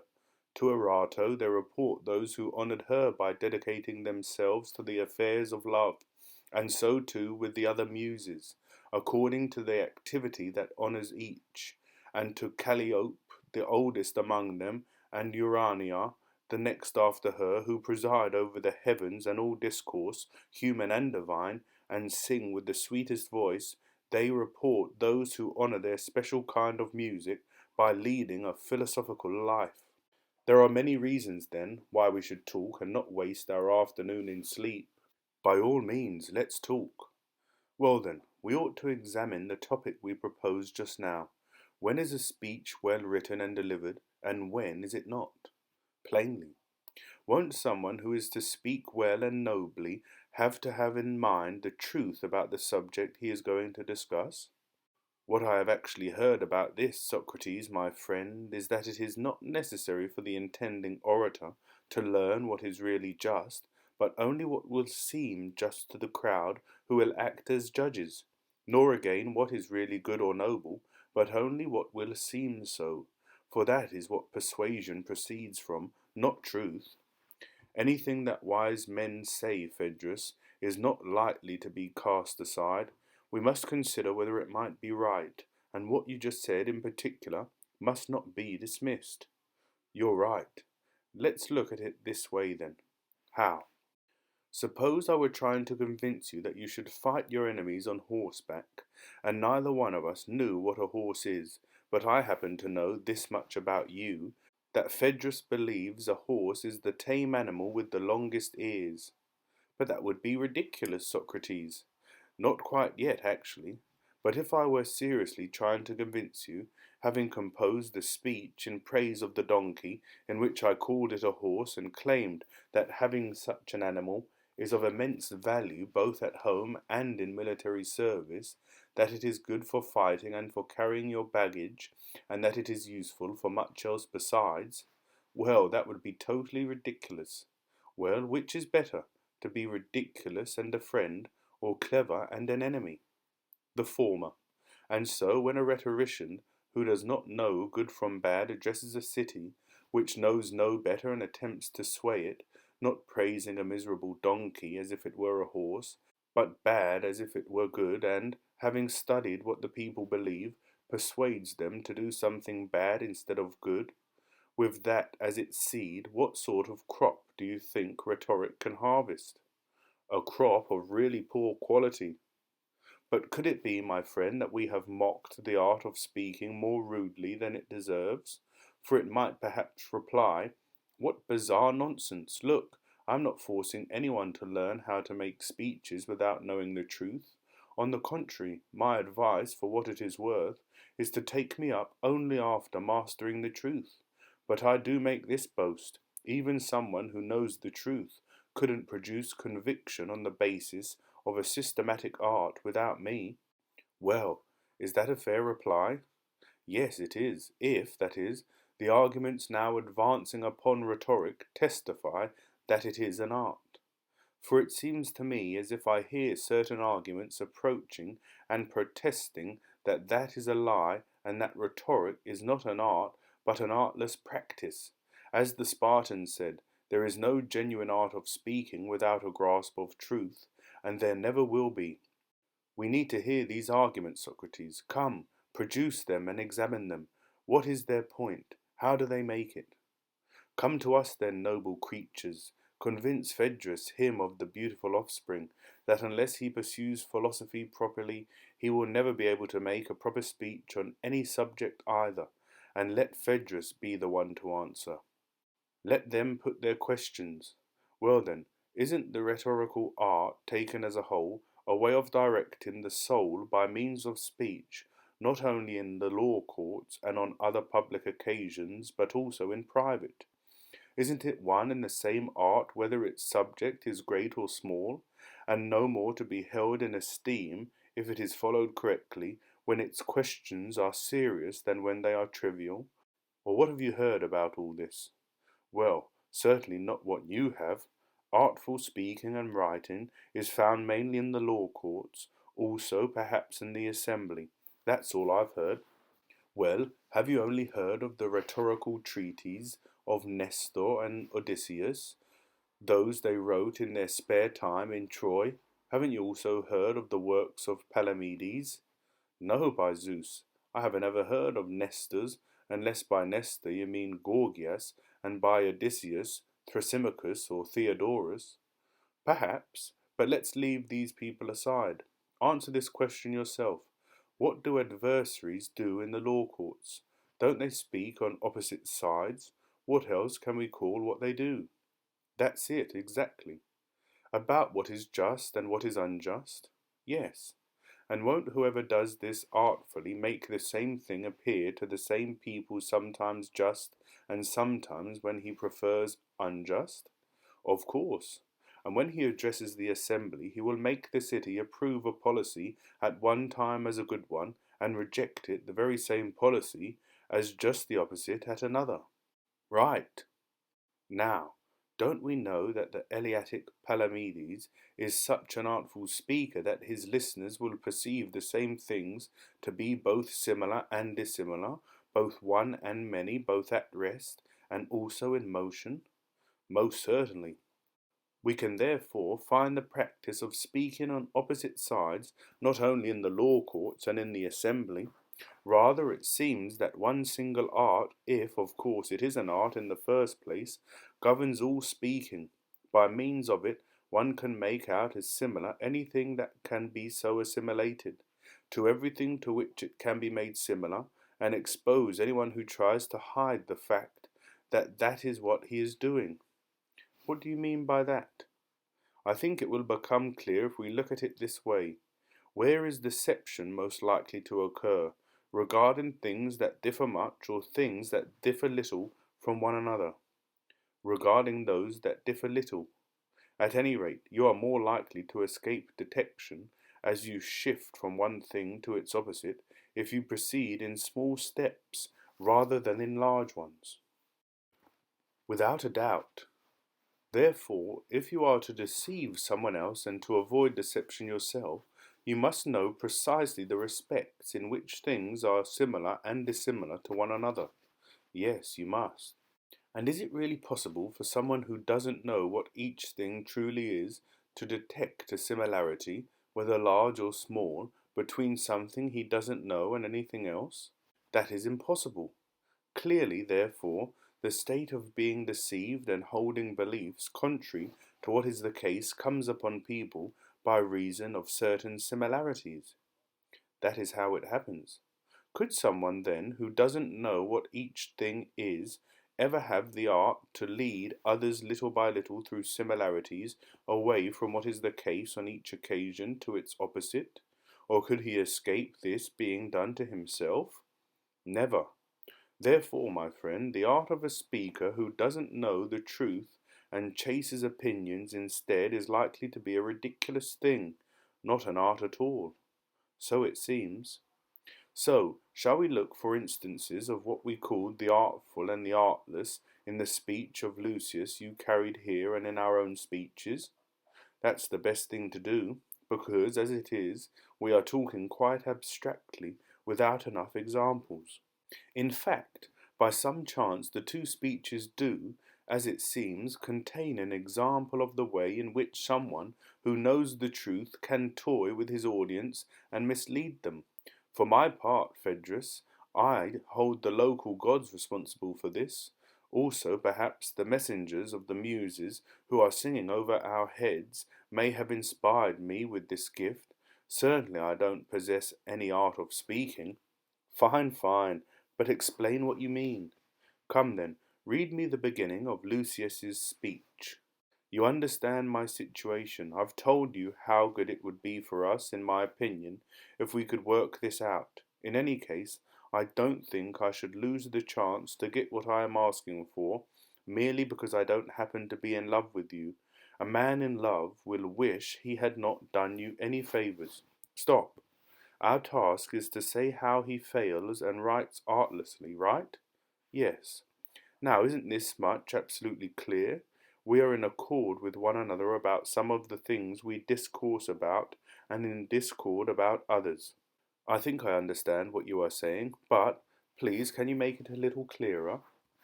When someone utters the word iron or silver, don't we all think of the same thing? Certainly. But what happens when we say just or good? Doesn't each one of us go in a different direction? Don't we differ with one another and even with ourselves? We certainly do. Therefore, we agree about the former and disagree about the latter. Right. Now, in which of these two cases are we more easily deceived? And when does rhetoric have greater power? Clearly, when we wander in different directions. It follows that whoever wants to acquire the art of rhetoric must first make a systematic division and grasp the particular character of each of these two kinds of thing, both the kind where most people wander in different directions and the kind where they do not. What a splendid thing, Socrates! He will have understood if he grasped that. Second, I think you must not be mistaken about his subject. He must have a sharp eye for the class to which whatever he is about to discuss belongs. Of course. Well now, what shall we say about love? Does it belong to the class where people differ, or to that where they don't? Oh, surely the class where they differ. Otherwise, do you think you could have spoken of it as you did a few minutes ago, first saying that it is harmful both to lover and beloved, and then immediately afterwards that it is the greatest good? Very well put. But now tell me this. I can't remember at all because I was completely possessed by the gods. Did I define love at the beginning of my speech? Oh, absolutely, by Zeus, you most certainly did. Alas, how much more artful with speeches the nymphs, daughters of Achilles, and Pan, son of Hermes, are, according to what you say, than Lucius, son of Cephalus, or am I wrong? Did Lucius, too, at the start of his love speech, compel us to assume that love is the single thing that he himself wanted it to be? Did he then complete his speech by arranging everything in relation to that? Will you read its opening once again? If you like, but what you are looking for is not there. Read it, so that I can hear it in his own words. You understand my situation. I've told you how good it would be for us, in my opinion, if we could work this out. In any case, I don't think I should lose the chance to get what I am asking for, merely because I don't happen to be in love with you. A man in love will wish he had not done you any favours once his desire dies down. He certainly seems a long way from doing what we wanted. He doesn't even start from the beginning, but from the end, making his speech swim upstream on its back. His first words are what a lover would say to his boy as he was concluding his speech. Am I wrong, Phaedrus, dear heart? Well, Socrates, that was the end for which he gave the speech. And what about the rest? Don't the parts of the speech appear to have been thrown together at random? Is it evident that the second point had to be made second for some compelling reason? Is that so for any of the parts? I, at least, of course, I know nothing about such matters, though the author said just whatever came to mind next, though not without a certain noble wilfulness. But you, do you know any principle of speech composition compelling him to place these things one after another in this order? It's very generous of you to think that I can understand his reason so clearly. But surely you will admit at least this much. Every speech must be put together like a living creature, with a body of its own. It must be neither without head nor without legs, and it must have a middle and extremities that are fitting both to one another and to the whole work. How could it be otherwise? But look at your friend's speech. Is it like that, or is it otherwise? Actually, you'll find that it's just like the epigram people say is inscribed on the tomb of Midas the Phrygian. What epigram is that? And what's the matter with it? It goes like this. A maid of bronze am I, on Midas's tomb I lie. As long as water flows and trees grow tall, shielding the grave where many come to cry, that Midas rest here, I say to one and all. I'm sure you notice that it makes no difference at all which of its verses comes first and which last. You are making fun of our speech, Socrates. Well then, if that upsets you, let's leave that speech aside, even though I think it has plenty of very useful examples, provided one tries to emulate them as little as possible and turn to the others. I think it is important for students of speech making to pay attention to one of their features. What do you mean? They were, in a way, opposite to one another. One claimed that one should give one's favours to the lover, the other to the non-lover. Most manfully, too. I thought you were going to say madly, which would have been the truth, and is also just what I was looking for. We did say, didn't we, that love is a kind of madness? Yes, and that there are two kinds of madness, one produced by human illness, the other by a divinely inspired release from normally accepted behaviour. Certainly. We also distinguished four parts within the divine kind and connected them to four gods, having attributed the inspiration of the prophet to Apollo, of the mystic to Dionysus, of the poet to the Muses, and the fourth part of madness to Aphrodite and to love. We said that the madness of love is the best. We used a certain sort of image to describe love's passion. Perhaps it had a measure of truth in it, though it may also have led us astray.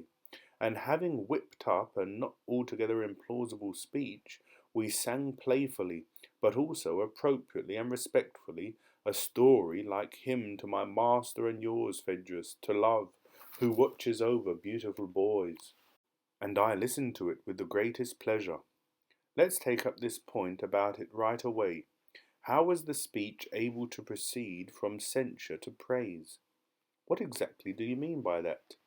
Well, everything else in it really does appear to me to have been spoken in play, but part of it was given with fortune's guidance, and there were in it two kinds of things the nature of which it would be quite wonderful to grasp by means of systematic art. Which things? The first consists in seeing together things that are scattered about everywhere and collecting them into one kind, so that by defining each thing we can make clear the subject of any instruction we wish to give. Just so with our discussion of love. Whether its definition was or was not correct, at least it allowed the speech to proceed clearly and consistently with itself. And what is the other thing you are talking about, Socrates? This, in turn, is to be able to cut up each kind according to its species along its natural joints, and to try not to splinter any part as a bad butcher might do. In just this way our two speeches placed all mental derangements into one common kind. Then, just as each single body has parts that naturally come in pairs of the same name, one of them being called the right hand and the other the left hand one, so the speeches, having considered unsoundness of mind to be by nature one single kind within us, proceeded to cut it up. The first speech cut its left hand part, and continued to cut until it discovered among these parts a sort of love that can be called left-handed, which it correctly denounced. The second speech, in turn, led us to the right-hand part of madness, discovered a love that shares its name with the other, but is actually divine, set it out before us, and praised it as the cause of our greatest goods. You are absolutely right. Well, Phaedrus, I am myself a lover of these divisions and collections, so that I may be able to think and to speak. And if I believe that someone else is capable of discerning a single thing that is also by nature capable of encompassing many, I follow straight behind in his tracks as if he were a god. God knows whether this is the right name for those who can do this correctly or not, but so far I have always called them dialecticians. But tell me what I must call them now that we have learned all this from Lucius and you. Or is it just that art of speaking that Thrasymachus and the rest of them use, which has made them masters of speech-making and capable of producing others like them? Anyhow, those who are willing to bring them gifts and to treat them as if they were kings. They may behave like kings, but they certainly lack the knowledge you're talking about. No, it seems to me that you are right in calling the sort of thing you mention dialectic, but it seems to me rhetoric still eludes us. What are you saying?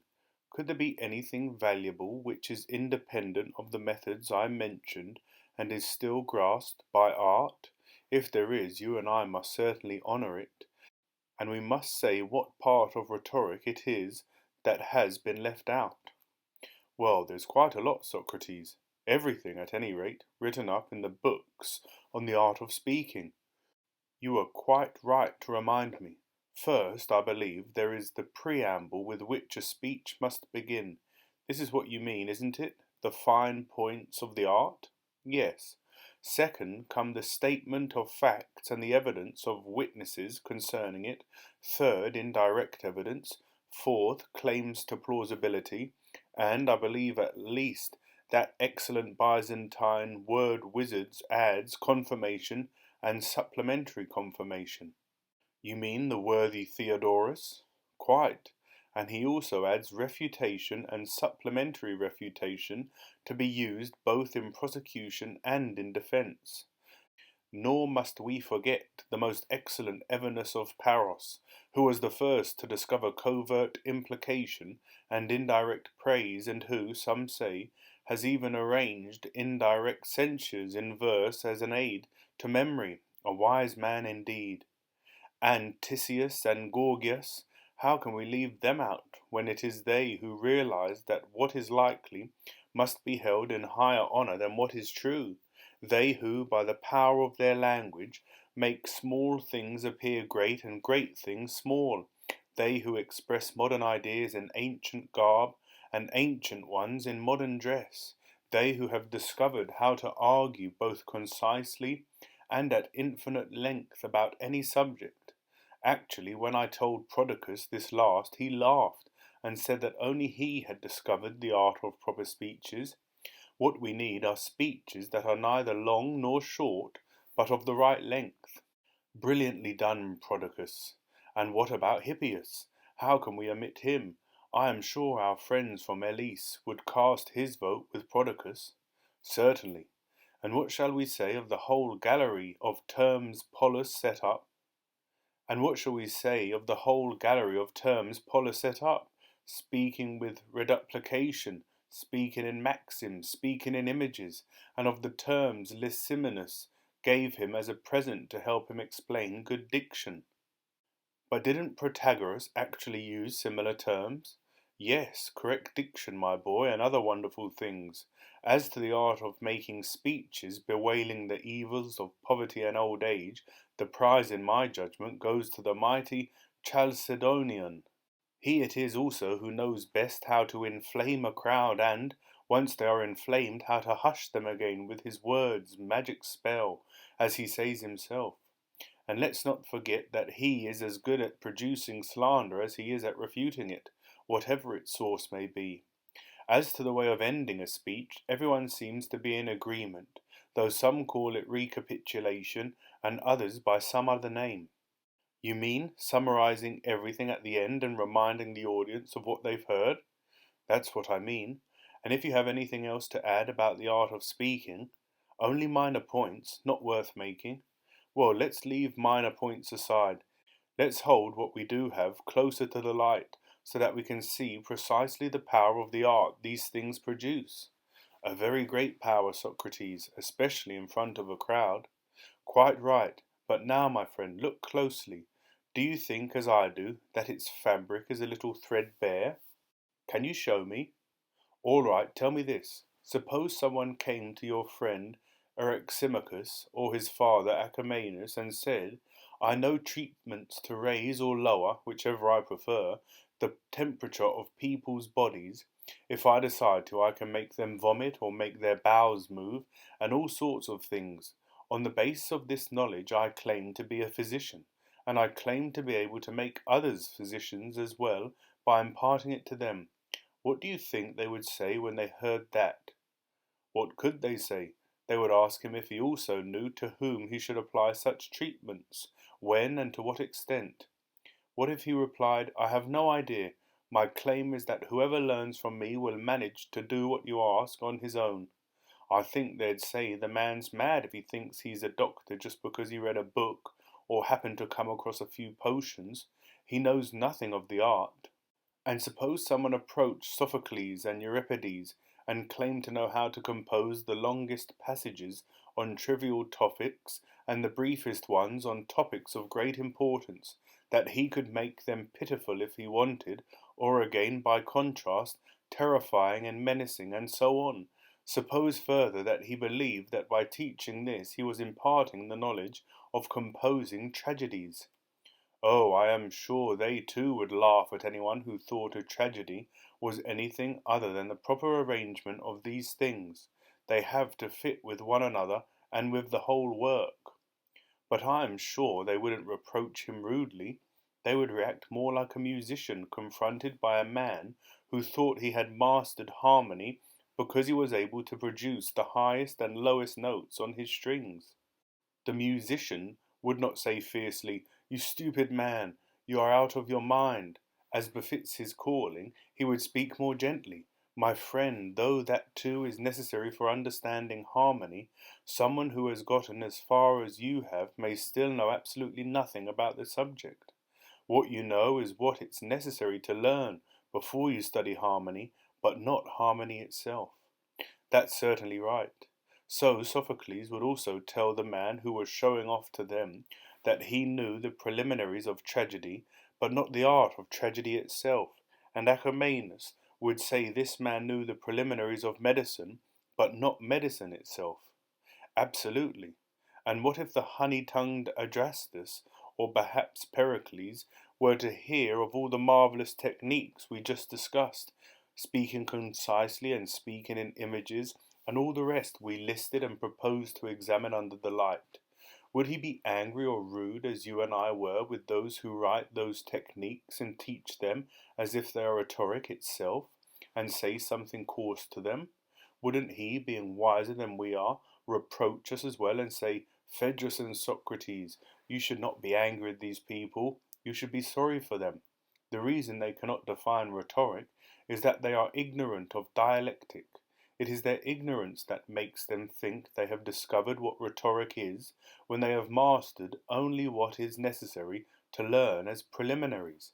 So they teach these preliminaries and imagine their pupils have received the full course in rhetoric, thinking the task of using each of them persuasively and putting them together into a whole speech is a minor matter, to be worked out by the pupils from their own resources.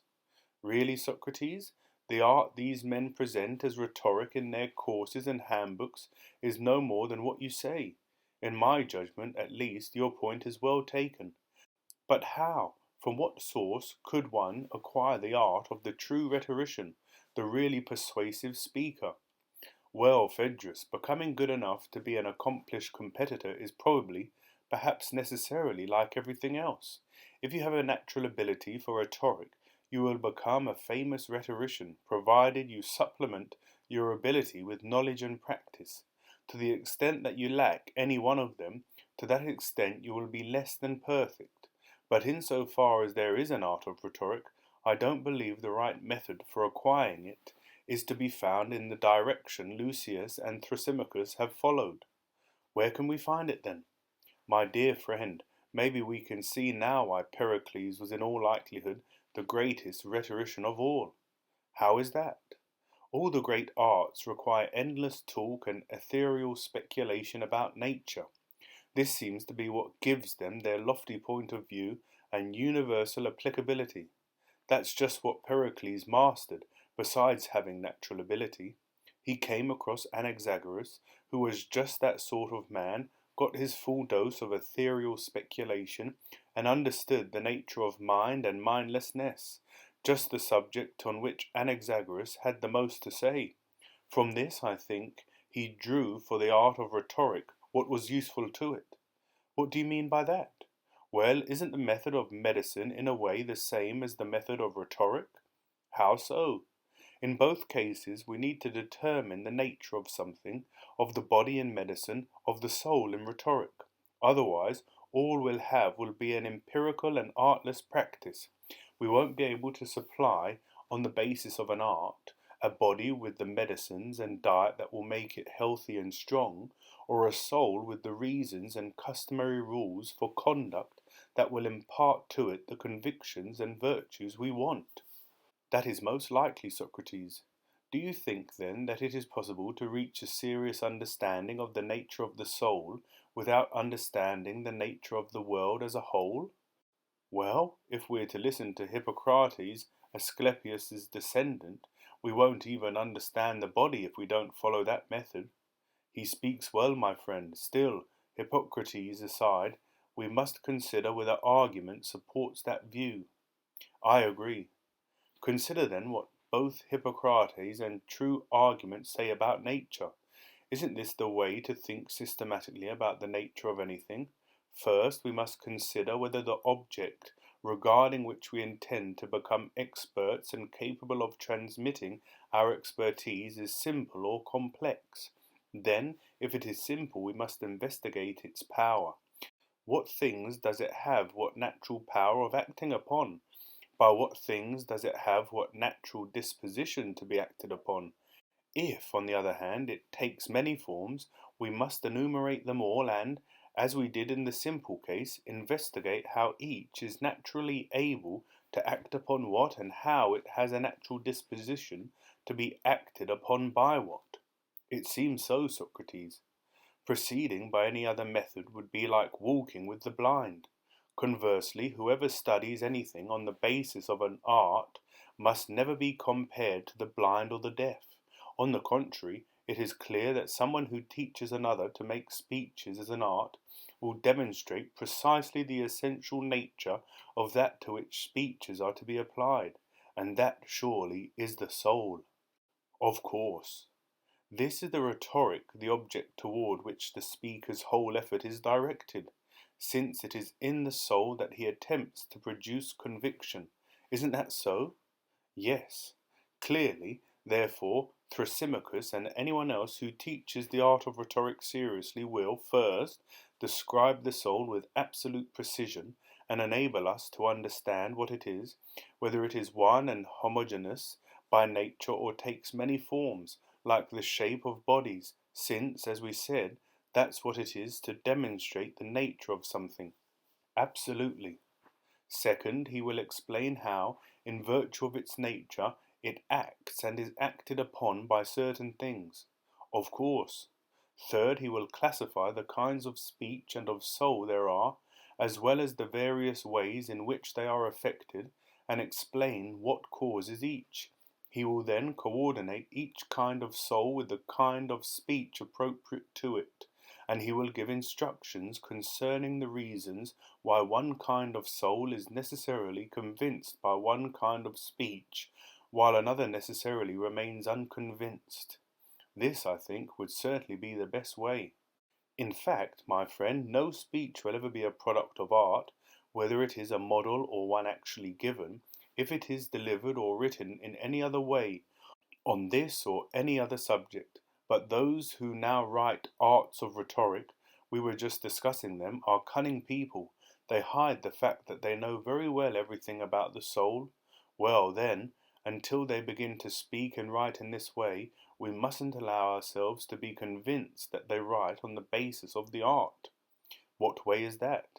It's very difficult to speak the actual words, but as to how one should write in order to be as artful as possible, that I am willing to tell you. Please do. Since the nature of speech is in fact to direct the soul, whoever intends to be a rhetorician must know how many kinds of soul there are.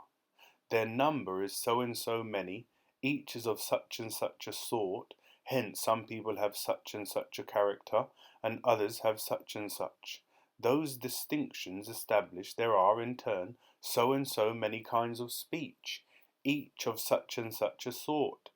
People of such and such a character are easy to persuade by speeches of such and such a sort in connection with such and such an issue for this particular reason, while people of such and such another sort are difficult to persuade for those particular reasons.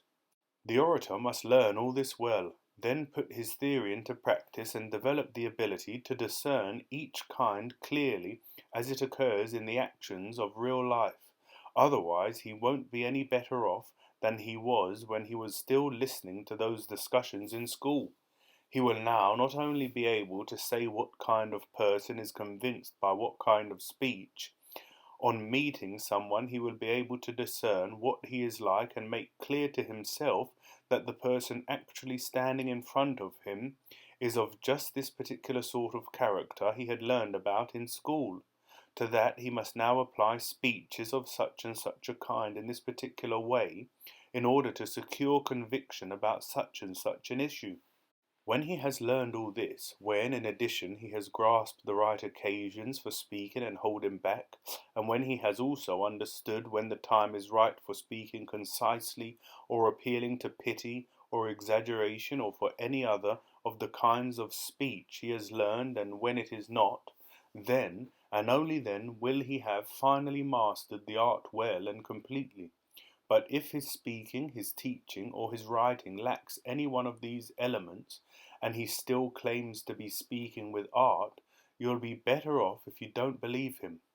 Well, Socrates and Phaedrus, the author of this discourse, might say, do you agree?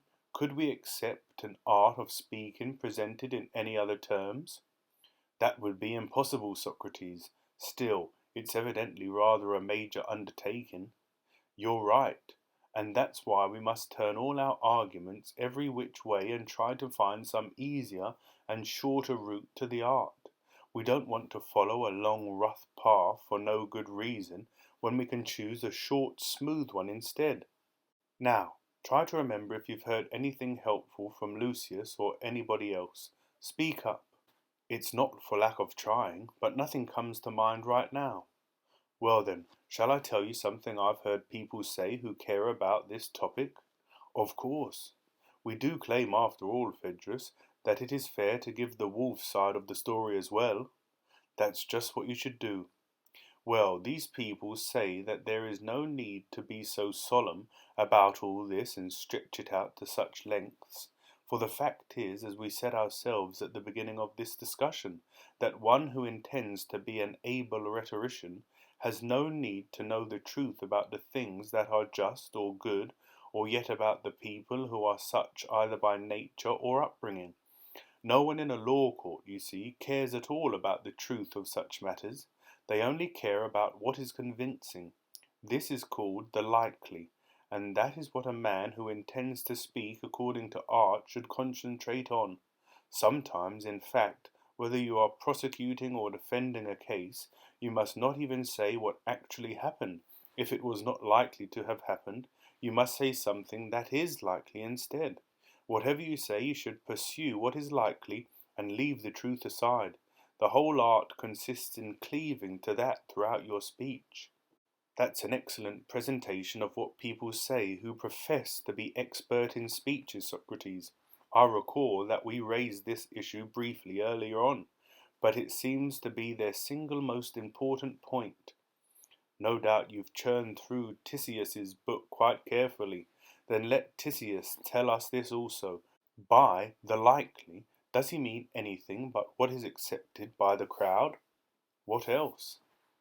And it's likely it was when he discovered this clever and artful technique that Tisius wrote that if a weak but spunky man is taken to court because he beat up a strong but cowardly one and stole his cloak or something else, neither one should tell the truth. The coward must say that the spunky man didn't beat him up all by himself, while the latter must rebut this by saying that only the two of them were there, and fall back on that well-worn plea. How could a man like me attack a man like him? The strong man naturally will not admit his cowardice, but will try to invent some other lie, and may thus give his opponent the chance to refute him. And in other cases, speaking as the art dictates will take similar forms. Isn't that so, Phaedrus? Of course. Phew! Tisius, or whoever else it was, and whatever name he pleases to use for himself, seems to have discovered an art which he has disguised very well. But now, my friend, shall we or shall we not say to him, what? This. Tisius, some time ago, before you came into the picture, we were saying that people get the idea of what is likely through its similarity to the truth, and we just explained that in every case the person who knows the truth knows best how to determine similarities. So if you have something new to say about the art of speaking, we shall listen, but if you don't, we shall remain convinced by the explanations we gave just before. No one will ever possess the art of speaking to the extent that any human being can, unless he acquires the ability to enumerate the sorts of characters to be found in any audience, to divide everything according to its kinds, and to grasp each single thing firmly by means of one form. And no one can acquire these abilities without great effort. a laborious effort a sensible man will make, not in order to speak and act among human beings, but so as to be able to speak and act in a way that pleases the gods as much as possible. Wiser people than ourselves, Tisius, say that a reasonable man must put his mind to being pleasant, not to his fellow slaves, though this may happen as a side effect, but to his masters, who are wholly good. So, if the way round is long, don't be astonished. We must make this detour for the sake of things that are very important, not for what you have in mind. Still, as our argument asserts, if that is what you want, you'll get it best as a result of pursuing our own goal. What you've said is wonderful, Socrates, if only it could be done.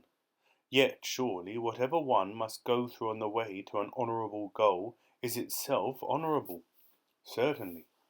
Well then, that's enough about artfulness and artlessness in connection with speaking. Quite. What's left then? Is aptness and ineptness in connection with writing? What features makes writing good, and what inept, right? Yes. Well, do you know how best to please God when you either use words or discuss them in general? Not at all, do you? I can tell you what I've heard the ancients said, though they alone know the truth. However, if we could discover that ourselves, would we still care about the speculations of other people? That's a silly question. Still, tell me what you say you've heard. Well, this is what I've heard. Among the ancient gods of Naucratis in Egypt, there was one to whom the bird called the abyss is sacred. The name of that divinity was Theus, and it was he who first discovered number and calculation, geometry and astronomy, as well as the names of checkers and dice and, above all else, writing. Now the king of Egypt at that time was Thamus, who lived in the great city in the upper region that the Greeks call Egyptian Thebes. Thamus they call Ammon. Theus came to exhibit his arts to him and urged him to disseminate them to all the Egyptians. Thamus asked him about the usefulness of each art, and while Theus was explaining it, Thamus praised him for whatever he thought was right in his explanations, and criticized him for whatever he thought was wrong. The story goes that Thamus said much to Theus, both for and against each art, which it would take too long to repeat. But when they came to writing, Theus said, "O king, here is something that once learned will make the Egyptians wiser and will improve their memory. I have discovered a potion for memory and for wisdom." Thamus, however, replied, "O most expert Theus, one man can give birth to the elements of an art, but only another can judge how they can benefit or harm those who will use them. And now, since you are the father of writing, your affection for it has made you describe its effects as the opposite of what they really are. In fact, it will introduce forgetfulness into the soul of those who learn it. They will not practice using their memory because they will put their trust in writing, which is external and depends on signs that belong to others, instead of trying to remember from the inside, completely on their own. You have not discovered a potion for remembering, but for reminding. You provide your students with the appearance of wisdom, not with its reality. Your invention will enable them to hear many things without being properly taught, and they will imagine that they have come to know much, while for the most part they will know nothing, and they will be difficult to get along with, since they will merely appear to be wise instead of really being so. Socrates, you're very good at making up stories from Egypt or wherever else you want. But, my friend, the priests of the temple of Zeus at Dodona say that the first prophecies were the words of an oak. Everyone who lived at that time, not being as wise as you young ones are today, found it rewarding enough in their simplicity to listen to an oak or even a stone, so long as it was telling the truth, while it seems to make a difference to you, Phaedrus, who is speaking and where he comes from. Why, though, don't you just consider whether what he says is right or wrong? I deserve that, Socrates, and I agree that the Theban king was correct about writing. Well then, those who think they can leave written instructions for an art, as well as those who accept them, thinking that writing can yield results that are clear or certain, must be quite naive and truly ignorant of Ammon's prophetic judgment. Otherwise, how could they possibly think that words that have been written down can do more than remind those who already know what the writing is about? Quite right. You know, Phaedrus, writing shares a strange feature with painting. The offsprings of painting stand there as if they are alive, but if anyone asks them anything, they remain most solemnly silent. The same is true of written words. You'd think they were speaking as if they had some understanding, but if you question anything that has been said because you want to learn more, it continues to signify just that very same thing forever. When it has once been written down, every discourse roams about everywhere, reaching indiscriminately those with understanding no less than those who have no business with it, and it doesn't know to whom it should speak and to whom it should not. And when it is faulted and attacked unfairly, it always needs its father's support. Alone it can neither defend itself nor come to its own support. You are absolutely right about that too. Now tell me, can we discern another kind of discourse, a legitimate brother of this one? Can we say how it comes about and how it is by nature better and more capable? Which one is that? How do you think it comes about? It is a discourse that is written down, with knowledge, in the soul of the listener. It can defend itself, and it knows for whom it should speak and for whom it should remain silent. You mean the living, breathing discourse of the man who knows, of which the written one can be fairly called an image? Absolutely right. And tell me this, would a sensible farmer who cared about his seeds and wanted them to yield fruit, plant them in all seriousness in the gardens of Adonis in the middle of the summer and enjoy watching them bear fruit within 7 days? Or would he do this as an amusement and in honour of the holiday, if he did it at all? Wouldn't he use his knowledge of farming to plant the seeds he cared for when it was appropriate and be content if they bore fruit 7 months later? That's how he would handle those he was serious about, Socrates, quite differently from the others, as you say. Now what about the man who knows what is just, noble and good? Shall we say that he is less sensible with his seeds than the farmer with his? Certainly not. Therefore he won't be serious about writing them in ink, sewing them through a pen with words that are as incapable of speaking in their own defence as they are of teaching the truth adequately. That wouldn't be likely. Certainly not. When he writes, it's likely he will sow gardens of letters for the sake of amusing himself, storing up reminders for himself. When he reaches forgetful old age, and for everyone who wants to follow in his footsteps and will enjoy seeing them sweetly blooming, and when others turn to different amusements, watering themselves with drinking parties and everything else that goes along with them, he will rather spend his time amusing himself with the things I have just described. Socrates, you are contrasting a vulgar amusement with the very noblest, with the amusement of a man who can while away his time telling stories of justice and the other matters you mentioned. That's just how it is, Phaedrus. But it is much nobler to be serious about these matters and use the art of dialectic. The dialectician chooses a proper soul and plants and sows within its discourse accompanied by knowledge, discourse capable of helping itself as well as the man who planted it, which is not barren but produces a seed from which more discourse grows in the character of others. Such discourse makes the seed for ever immortal and renders the man who has it as happy as any human being can be. What you describe is really much nobler still. And now that we have agreed about this, Phaedrus, we are finally able to decide the issue. What issue is that? The issue which brought us to this point in the first place. We wanted to examine the attack made on Lucius on account of his writing speeches, and to ask which speeches are written artfully and which not. Now, I think that we have answered that question clearly enough. So it seemed, but remind me again how we did it. First, you must know the truth concerning everything you are speaking or writing about. You must learn how to define each thing in itself, and having defined it, you must know how to divide it into kinds until you reach something indivisible.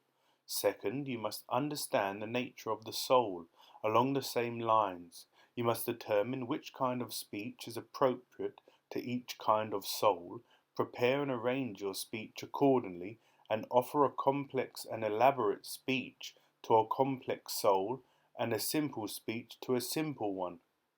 Then, and only then, will you be able to use speech artfully to the extent that its nature allows it to be used that way, either in order to teach or in order to persuade.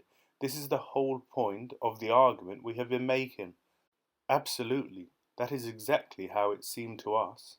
Now, how about whether it's noble or shameful to give or write a speech, when it could be fairly said to be grounds for reproach, and when not?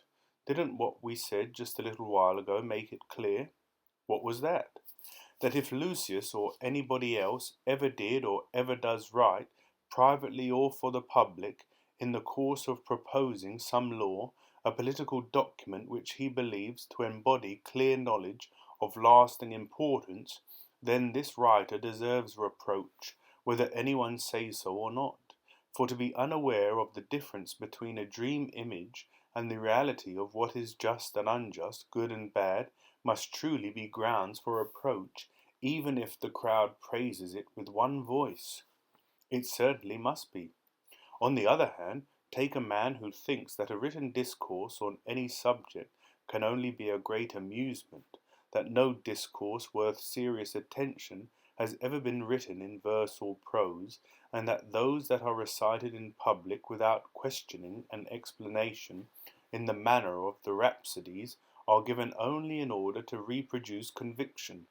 He believes that at their very best these can only serve as reminders to those who already know, and he also thinks that only what is said for the sake of understanding and learning, what is truly written in the soul concerning what is just, noble, and good, can be clear, perfect, and worth serious attention. Such discourses should be called his own legitimate children. First the discourse he may have discovered already within himself, and then its sons and brothers, who may have grown naturally in other souls, in so far as these are worthy. To the rest he turns his back. Such a man, Phaedrus, would be just what you and I both would pray to become. I wish and pray for things to be just as you say. Well then, our playful amusement regarding discourse is complete. Now you go and tell Lucius what we came to the spring, which is sacred to the nymphs, and heard words charging us to deliver a message to Lucius and anyone else who composes speeches, as well as to Homer and anyone else who has composed poetry, either spoken or sung, and third, to Solon and anyone else who writes political documents that he calls laws. If any one of you has composed these things with a knowledge of the truth, if you can defend your writing when you are challenged, and if you can yourself make the argument that your writing is of little worth, then you must be called by a name derived not from these writings, but rather from those things that you are seriously pursuing. What name, then, would you give to such a man? To call him wise, Phaedrus, seems to me too much, and proper only for a god. To call him wisdom's lover, a philosopher, or something similar would fit him better, and be more seemly. That would be quite appropriate. On the other hand, if a man has nothing more valuable than what he has composed or written, spending long hours twisting it around, pasting parts together and taking them apart, wouldn't you be right to call him a poet, or a speechwriter, or an author of laws? Of course. Tell that, then, to your friend. And what about you? What shall you do? We must surely not forget your own friend. Whom do you mean? The beautiful Isocrates. What are you going to tell him, Socrates? What shall we say he is? Isocrates is still young, Phaedrus, but I want to tell you what I foresee for him. What is that? It seems to me that by his nature he can outdo anything that Lucius has accomplished in his speeches, and he also has a nobler character. So I wouldn't be at all surprised if, as he gets older and continues writing speeches, of the sort he is now composing, he makes everyone who has ever attempted to compose a speech seem like a child in comparison, even more so if such work no longer satisfies him and a higher divine impulse leads him to more important things. For nature, my friend, has placed the love of wisdom in his mind. That is the message I will carry to my beloved Isocrates from the gods of this place, and you have your own message for your Lucius. So it shall be, but let's be off, since the heat has died down a bit. Shouldn't we offer a prayer to the gods here before we leave? Of course. O dear Pan and all the other gods of this place, grant that I may be beautiful inside. Let all my external possessions be in friendly harmony with what is within. May I consider the wise man rich. As for gold, let me have as much as a moderate man could bear and carry with him. Do we need anything else, Phaedrus? I believe my prayer is enough for me. Make it a prayer for me as well. Friends have everything in common. Let's be off.